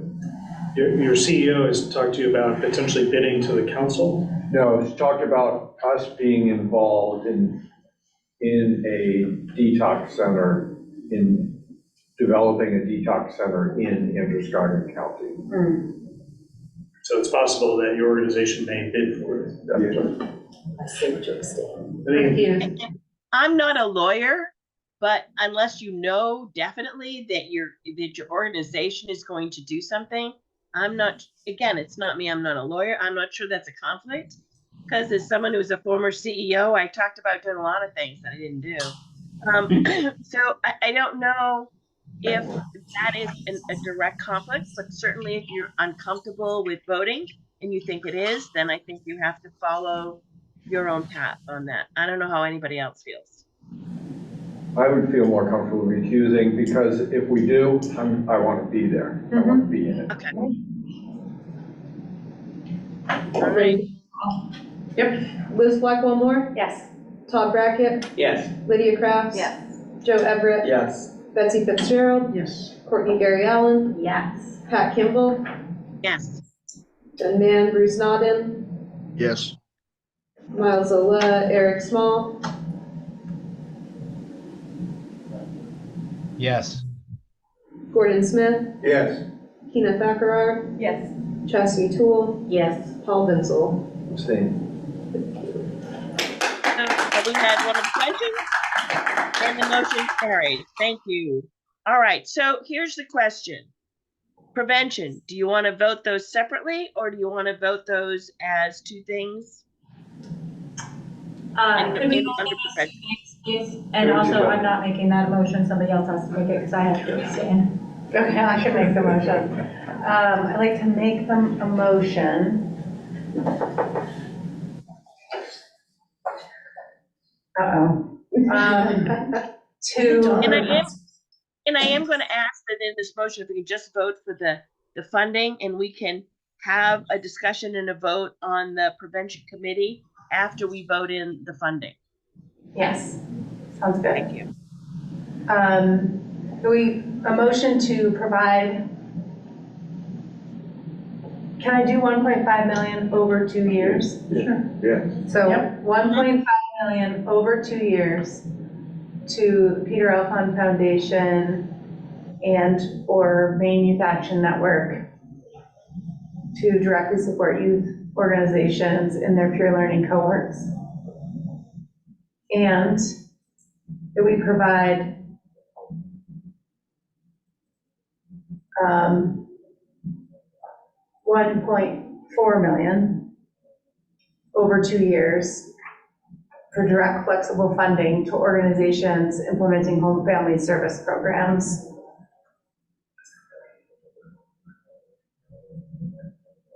Do I hear a second? Second. Can we just clarify the motion that it is both those organizations, not and or? Sure, yes, that's fine. We can say and. We cannot talk to them, so I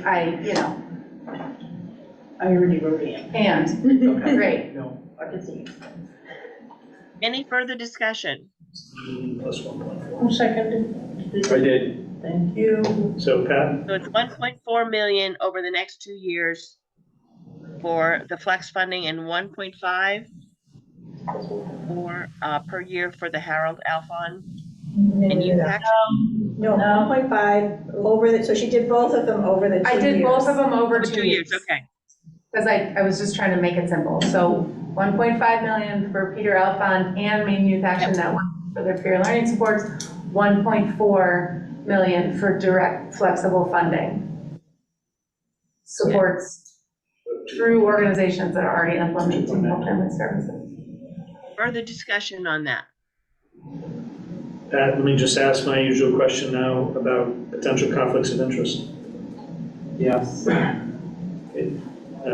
Why don't you, I guess, Courtney, describe to the council on that? I oversee Mobilize Recovery, which oversees 3 youth caucuses, which is primarily funded through the Opportunity Alliance. So we may end up being one of the grantees under the Opportunity Alliance. It is not my paid position. I do not get paid through that funding source, but I feel it's important that I disclose that and abstain from the vote.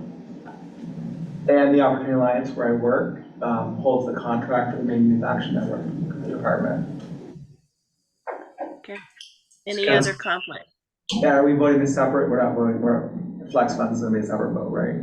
No, that's all in one vote. Oh, and I have a conflict with the flex funds as the Opportunity Alliance is also a community action agency. Yeah. Does the council need any further information? Does the council view these as conflicts of interest that require abstention, or do the members wish to abstain? We wish to abstain. We wish to abstain. You can speak for me. Good. Great. Liz Blackwell Moore? Yes. Oops, sorry. Todd Brackett? Yes. Lydia Crafts? Yes. Joe Everett? Abstain. Betsy Fitzgerald? Yes. Courtney Gary Allen? Abstain. Pat Kimball? Yes. Ben Mann? Bruce Nodden? Yes. Miles Silva? Eric Small? Yes. Gordon Smith? Yes. Keena Thackrar? Yes. Chastity Toole? Yes. Paul Vinsel? Yes.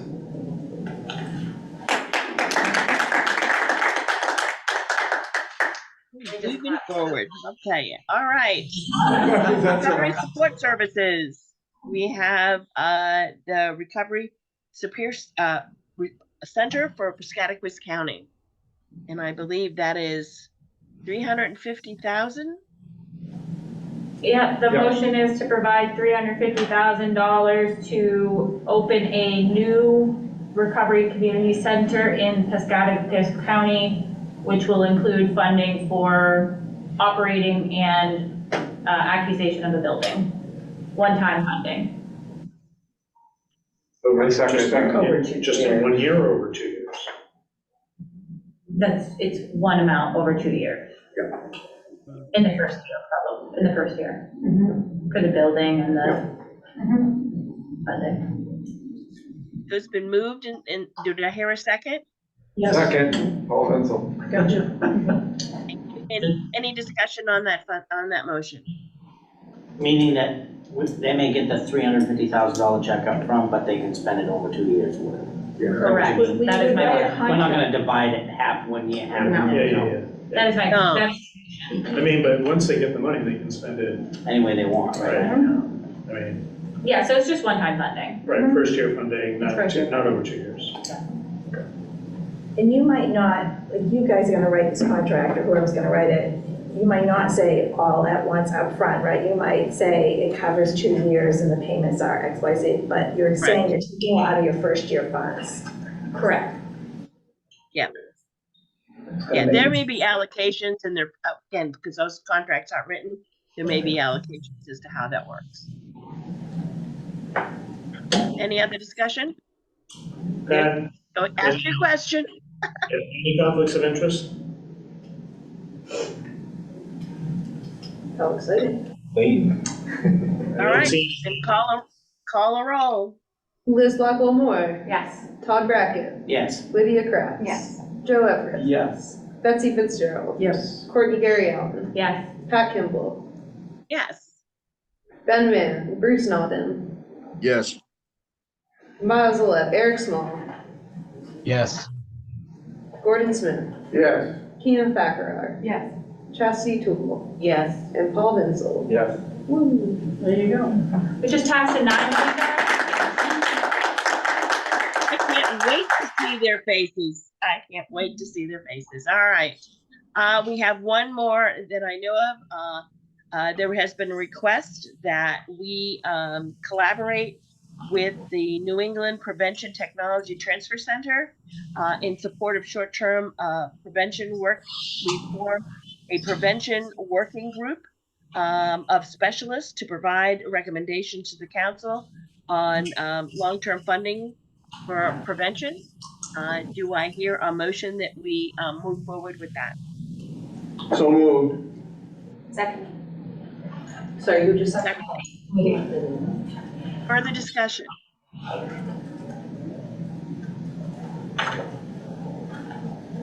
If no discussion, can you call a roll, please? Liz Blackwell-Moore, Yes. Todd Brackett, Yes. Lydia Crafts, Yes. Joe Everett, Yes. Betsy Fitzgerald, Yes. Courtney Gary Allen, Yes. Pat Kimball, Yes. Ben Mann, Bruce Nodden, Yes. Miles Solette, Eric Small, Yes. Gordon Smith, Yes. Keena Thackara, Yes. Chastity Tool, Yes. Paul Vincil. Yes. Motion carries. Thank you very much, everybody. That was excellent. A lot of work went into that. I know it was slow coming, but again, it's a step, and I think we have the wheel going, and we still have a lot of work to do with writing applications and RFPs and developing all that. But I think with a purpose, we will be able to do that. If the grants committee has nothing else, Kim, do you have some time that you would like to take?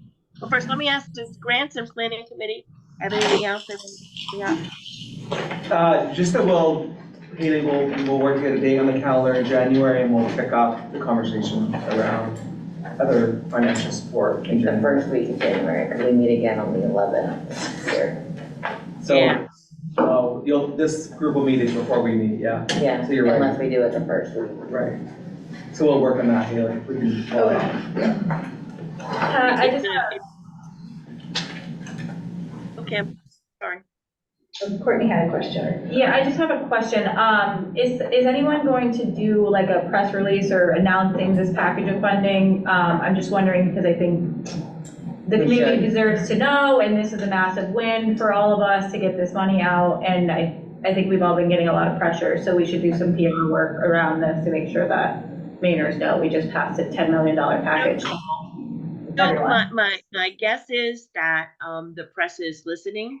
But there's a reporter from, I don't know about Portland, but I know there's a reporter from the Bangor Daily News that's been in contact with me a couple of times. He's probably on the listening in, I don't know, but I can certainly contact him to talk about the package that we just voted on. Yeah, but I also mean more formally, a press release from the Maine Recovery Council that we just passed a package, a $10 million package. Yeah, I'll just note I mean, I don't disagree, I just will note that will prompt people to say, well, how and when can we apply? And, I think we have an answer on that yet. I mean, that's not to say you shouldn't do that, but that second question, there's a lot of work that needs to happen. Yeah. But for a lot of them, well, not a lot, for some of them there isn't, right? For some of them, it's just like, we are gonna use the existing mechanisms to get funding. And then there's just I don't know, less than half of them, I think, that there's gonna be some kind of. So I do have a question about press releases. And I know the Recovery Council is sort of its own entity, but can we do press releases without permission from the Attorney General's office? Or doesn't that matter? I mean, and then Bruce has a hand up. Why don't I just follow up and, why don't I ask the question? Okay. And I think sooner rather than later, Haley, to get this information to the council, like Mary or grab it, I think, but if we can get this out ASAP, because the media could contact any one of us, so Pat, who do we direct people to? Pat? Direct them to the Attorney General's office or myself. Exactly. At this directory, okay. I think it's, Pat, I don't think it's the Attorney General's office, I think it's the council. Pat? And they direct it to me. So are we not? And I will direct them elsewhere. This is something you probably need a process for. Well, I would say that Number one, I mean, as individual council members, we've always been free to say whatever we want, so long as we don't say, so long as we make that we're not speaking for the council. I probably say that at least once a day. I can't speak, I'm only one of 15 members. But now, everything we've just done is on the public record. It's public information. I think we have to give some, we've never issued a press release that I know. We don't have any letterhead. We send people to Pat if there's a press inquiry because she can speak to the council. I'm not opposed to it, but it would have to be carefully done. You should see what we go through to issue a press release out of the governor's office or out of the attorney general's office. We have communications people, more than one, levels of review. Everything you put in there is going to be scrutinized. And, you know, we've done things pretty quickly. We had an enormously successful day, but, you know,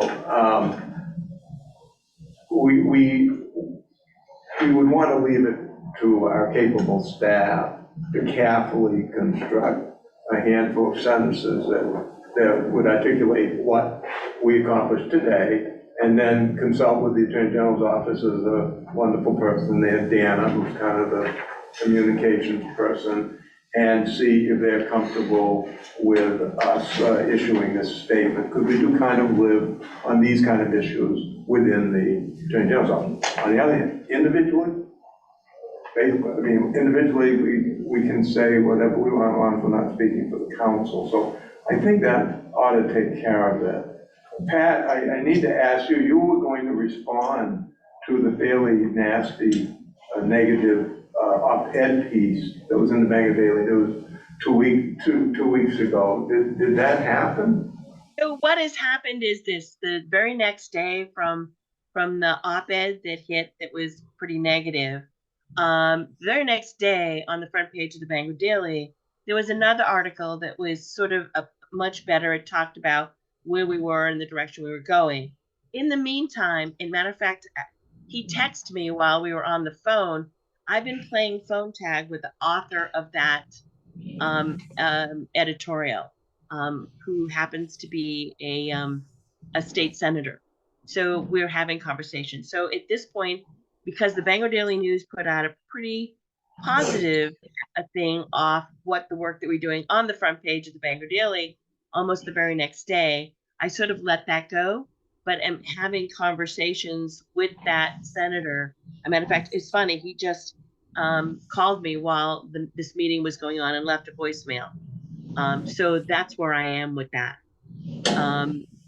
But if you want me to pursue the op-ed at this point, I just wanted to talk to him first before I did the op-ed.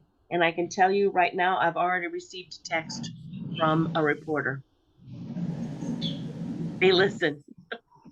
So I think it's with your discretion, Pat. I mean, ideally, now that the senators that are informed about our work and what we've done today, maybe the two of you could do one together.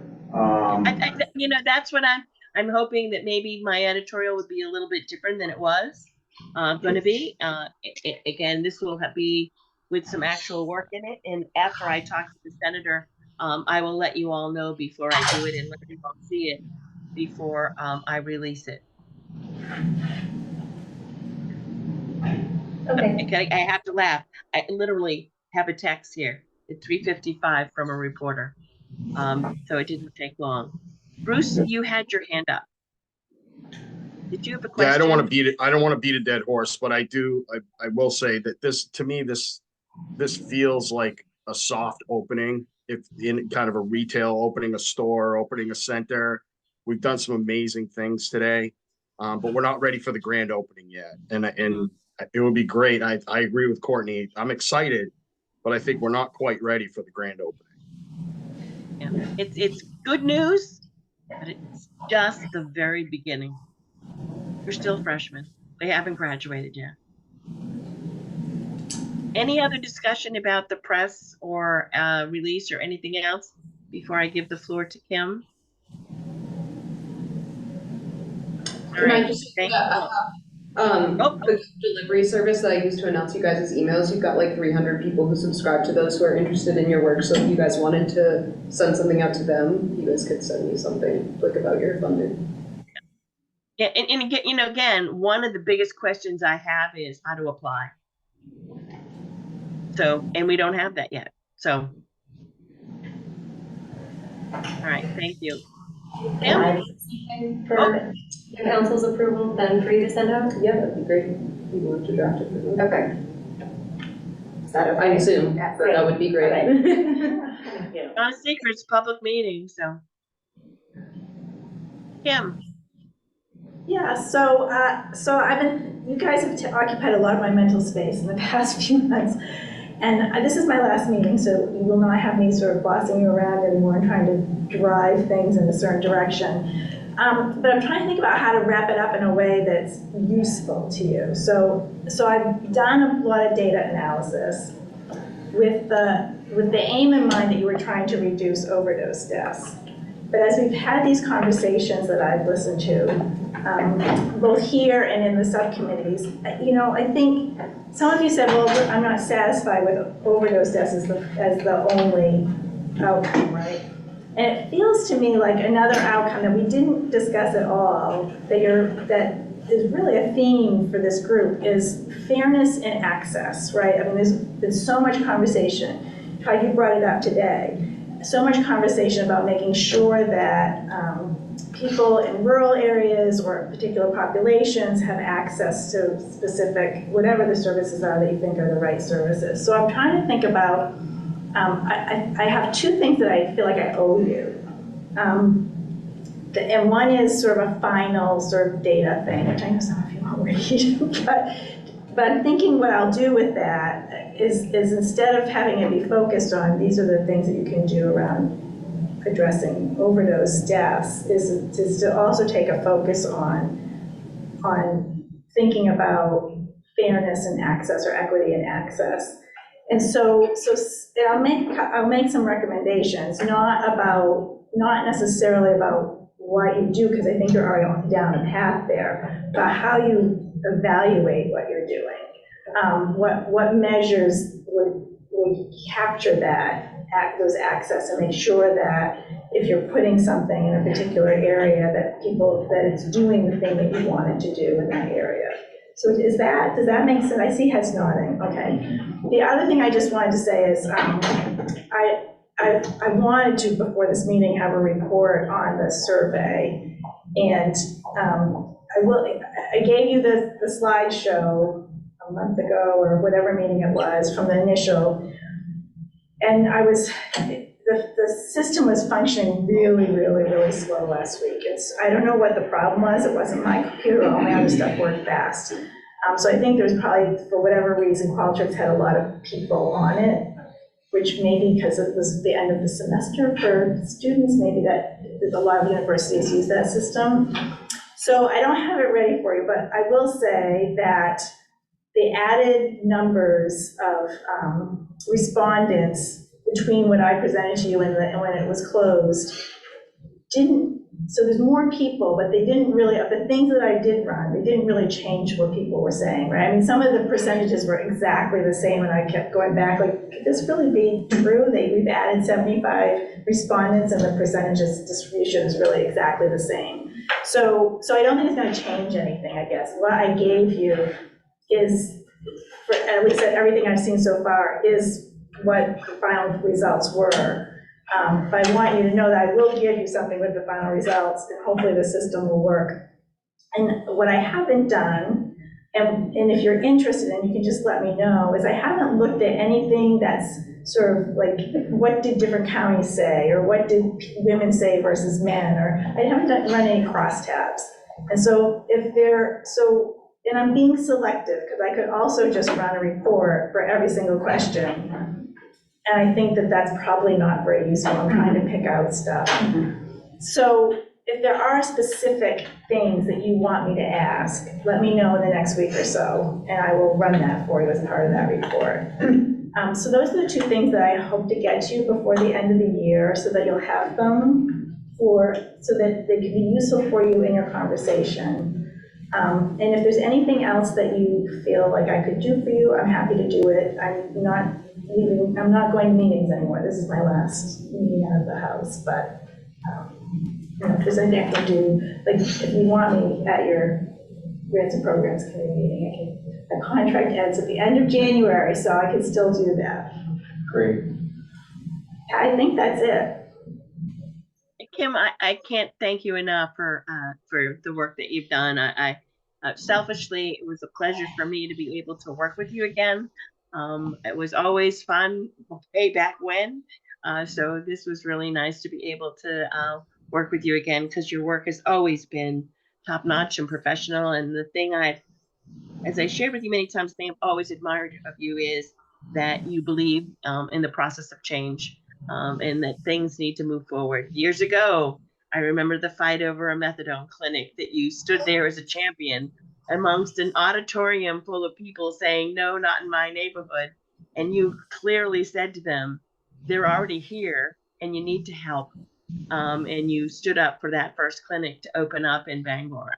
But that's always been your MO. You've always looked at what's new and what's going to change and what's going to make a difference in people's lives. So thank you for being part of the committee that you graciously gave us information. And you and I will talk some more about what we can do.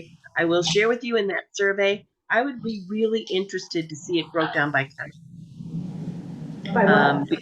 By county, because we talked a lot about different counties and what their needs are. It'd be interesting to see how many people responded and how they responded from the different counties. So that would be the one thing for me. And but thank you. Questions that you want. So I have the breakdown by county. It's basically population based. There's more from Cumberland than anywhere else. But if there are specific questions that you would like to see how the people in a particular county responded, or the breakdown by county, I can do something like that too. Probably you don't want to see the report that way. I was also just wondering if there's a way, I know we asked a question of sort of how people are answering the question. We heard a lot from people who are in organizations, or I'm wondering in that survey if we got more folks who are with lived or living experience, and maybe to see if there's any difference in some of the things that they said. Yeah, I can do that. Okay, great, thanks. Good one. Any other comments for Kim?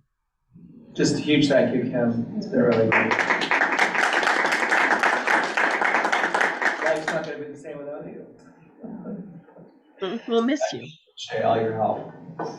All right, so I have to say that it is 4:07. Unless somebody has some burning business, we can adjourn or we can continue to 4:30. But my guess is it's dark and people may want to go home. I've got a couple of things, Beth. Okay. So number one, I want to call to your attention an article that was in the New York Times yesterday. I believe it was I received it yesterday. I did send it to some on staff, and maybe they can send it out. There's paywalls and things, so, but it was the best thing that I've read. It was very comprehensive. It takes about an hour to read it, but it touched all the points. And has anybody else read it? Am I the only one read it? So Paul read it. I mean, it really spoke to me. And it was the best we've seen since that RAND Corporation report earlier this year that was 550 pages. So it just, I think you really get a lot out of it if you can get access to it. Secondly, there's three urgent things that are happening in the state that I have trouble fitting into one of the buckets. So I'd like to have you, the grants committee particularly, be thinking about them. Some of them we talked about, like the crisis receiving center. Is that recovery support? Is it treatment? Is it harm reduction? It could be a little of each, depending upon the circumstances that brings the person into the recovery, the crisis receiving unit.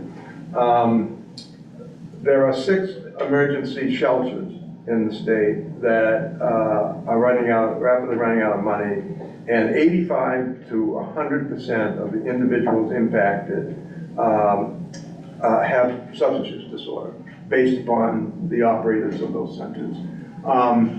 again, that's, I guess I would call helping those harm reduction. I think the legislature will help some, but I'm probably gonna at least advocate for us helping. And then, Before you then go to there's the the third one, that was the second thing that got the most votes, so that's. on your housing list. or the So receiving center housing under recovery, but then shelter and low barrier. access. Yeah, and then we haven't talked much, we've done, it was really important we get to the point where we are now, but we haven't talked much about the special population. Yeah. The BIPOC population, adolescents, New Mainers, but I'm particularly interested right now on the incarcerated population because we really haven't talked about that, and there is important work going on there. And that mostly that's under the treatment rubric, frankly. But particularly, we're doing well with Supplicate, but it costs a lot of money. And we're applying for the 1115 waiver so that Medicaid might be able to pay for 90 days before release. But again, I will be at least advocating for some more assistance for treatment for the incarcerated population. And I think I've met all my obligations. People have said, I'll bring it up. I'm only one vote. That was also, it wasn't specifically, but you had low barrier MOUD without really defining what that was. And so that would probably be something that you would discuss in the next grants and programs meeting. I also would like to suggest that we could also have that conversation under recovery, because I think there's a lot of work around peer support services that we aren't necessarily, there isn't culturally relevant peer support services happening across the state. So that might include folks who are incarcerated or who are leaving incarceration, but it also could include LGBTQ plus folks. It could include BIPOC folks. It could include women who have children. Like, do we have good peer support services for those people? Like, I think that could be a recovery conversation as well. I just want, Great. Pat, thank you, Pat. I'm hoping that we can learn more about what the counties are doing with their money before we have conversations about giving money to counties to supplement their MAT programs in the jails. I mean, I'm obviously very supportive of everyone having access to whatever they need to enter and sustain recovery, but I just want to make sure that the counties are bought into that as well, and maybe there's more of a conversation that I'd be willing to have around 50-50 matches or something like that. We have required that in our contracts with Somerset, for instance, that they draw down their county monies, and they've done that, and that's the only reason we've been able to pay for. We have $1 million invested in that jail and their Supplicate program, and that's real money. And I've said it's not fair to the other jails. I want to keep supporting that program in any way we can because the results are supposed to be published and they are fantastic. Well over 200 and maybe 250 jail residents now have been through that program or are still in it. But in truth, it's not fair to be. I think all the jails should have an opportunity to apply for funds to enhance their medication for substance disorder. The counties in the state have a legal obligation to provide that. I think this is just like a really complicated conversation that we should hold off on. And I think we can look into that further and we can ask specific questions as to what we need. For instance, it's certainly a legitimate question, Courtney, to say how much are counties currently supporting those in different county jails. So I think we can put together some stuff. You can we see can talk. Keena's got a question. Yeah, it's Keena. I just wanted to say, just thinking about what Kim just said and also Gordon, but in terms of low barrier treatment, I mean, there's a lot going on at the federal level right now in terms of methadone, and I think we need to be prepared for what these are going to be. And we need more workforce training. We need all of these things. So that people are are prepared to prescribe methadone and sort of low barrier treatment in the community, outside of the correctional setting. So I think that should be part of our upcoming grants meeting. So I've asked our data team to collect information on where we are relative to the rest of the country and New England states on buprenorphine prescribing. outpatient, because that was the second priority on the bed. After bed, it was outpatient MOUD. And honestly, most of us think in most parts of the state now, you could get an appointment for the statue of buprenorphine today or tomorrow. But I don't know whether you could do that in Greenville or in Van Buren, or you could in Van Buren. But you get my point, is that I wanted to see data on, well, how big a priority is that? Do we have enough out there? The methadone stuff we're seeing, we'll have almost 5,000 methadone patients by Friday. We see a little bit increase. We're about to open our 15th OTP, rural areas. It's a beautiful thing. We have more outpatient treatment. In my opinion, we just don't have enough beds yet, but we're getting there with your help. Well, there is a lot, there's a bill in to actually remove the statute that requires it to be in clinics. There's other ways, there's what we used to call interim methadone, which is methadone without the counseling requirements. So there's a lot of different things that, it is a big discussion. Yeah, I think and that's why we deferred it. We deferred it. And I think it's worth narrowing it down and having a meeting on it. Eric has his hand up, and I don't know if anyone in the room does, but I know I can see Eric has his hand up. Thank you, Pat. First of all, it's good to be back. It's nice to see everybody. Away for 3 months, and I really did detach while I was at the FBI Academy, so I have a lot of catching up to do.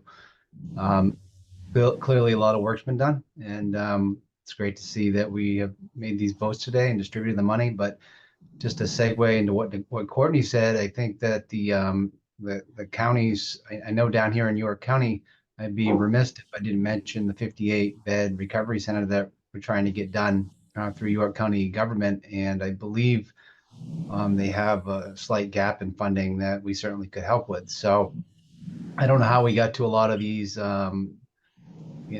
the grants committee, I'm sure, did a lot of work here, and I'm just not familiar with it because I wasn't here, and I need to catch myself up. I'm just sorry I couldn't be there in person today. I'm just trying to get my feet under me here, which has been extremely difficult being gone so long. So I just wanted to throw that out there, and would like to see some support down here in York County. And, Thanks, Eric. And if any questions you have in reviewing stuff, just give me a call, and I'll be glad to talk with you. Yeah, I planned on doing that with somebody on the council just to catch me up and get back involved. So thank you. Any other discussion? I do have one thing that I need to talk about, and probably Haley or Mary can answer me. And I know that I'm lax with. Everyone on the committee has to complete the disclosure form. And I don't know, Haley, if you're keeping track of how many of us have done that. They haven't been coming to me. I think the only one we received is from Eric. From Eric. I thought you wanted them in January. Yeah, it says. Mine's sitting on my desk, I just need to We sign can it. do them at any time. Anytime. Oh, okay. For the record, I'm on the ball. You're on the ball. Again. So please, if people have any questions about it, let me know. But please try to get those completed and send those in. They're sort of couched as from January 1 to April 16th because they're meant to cover 2023, sort of the year before. Are you guys ready to return to 2-hour meeting times next month, or would you like to continue doing 1:30 to 4:30? Well, that's a wonderful question. It's my opinion for January, go back to 2, because January is so close. I don't even think the subcommittees are going to have an opportunity to meet. So it would be my opinion.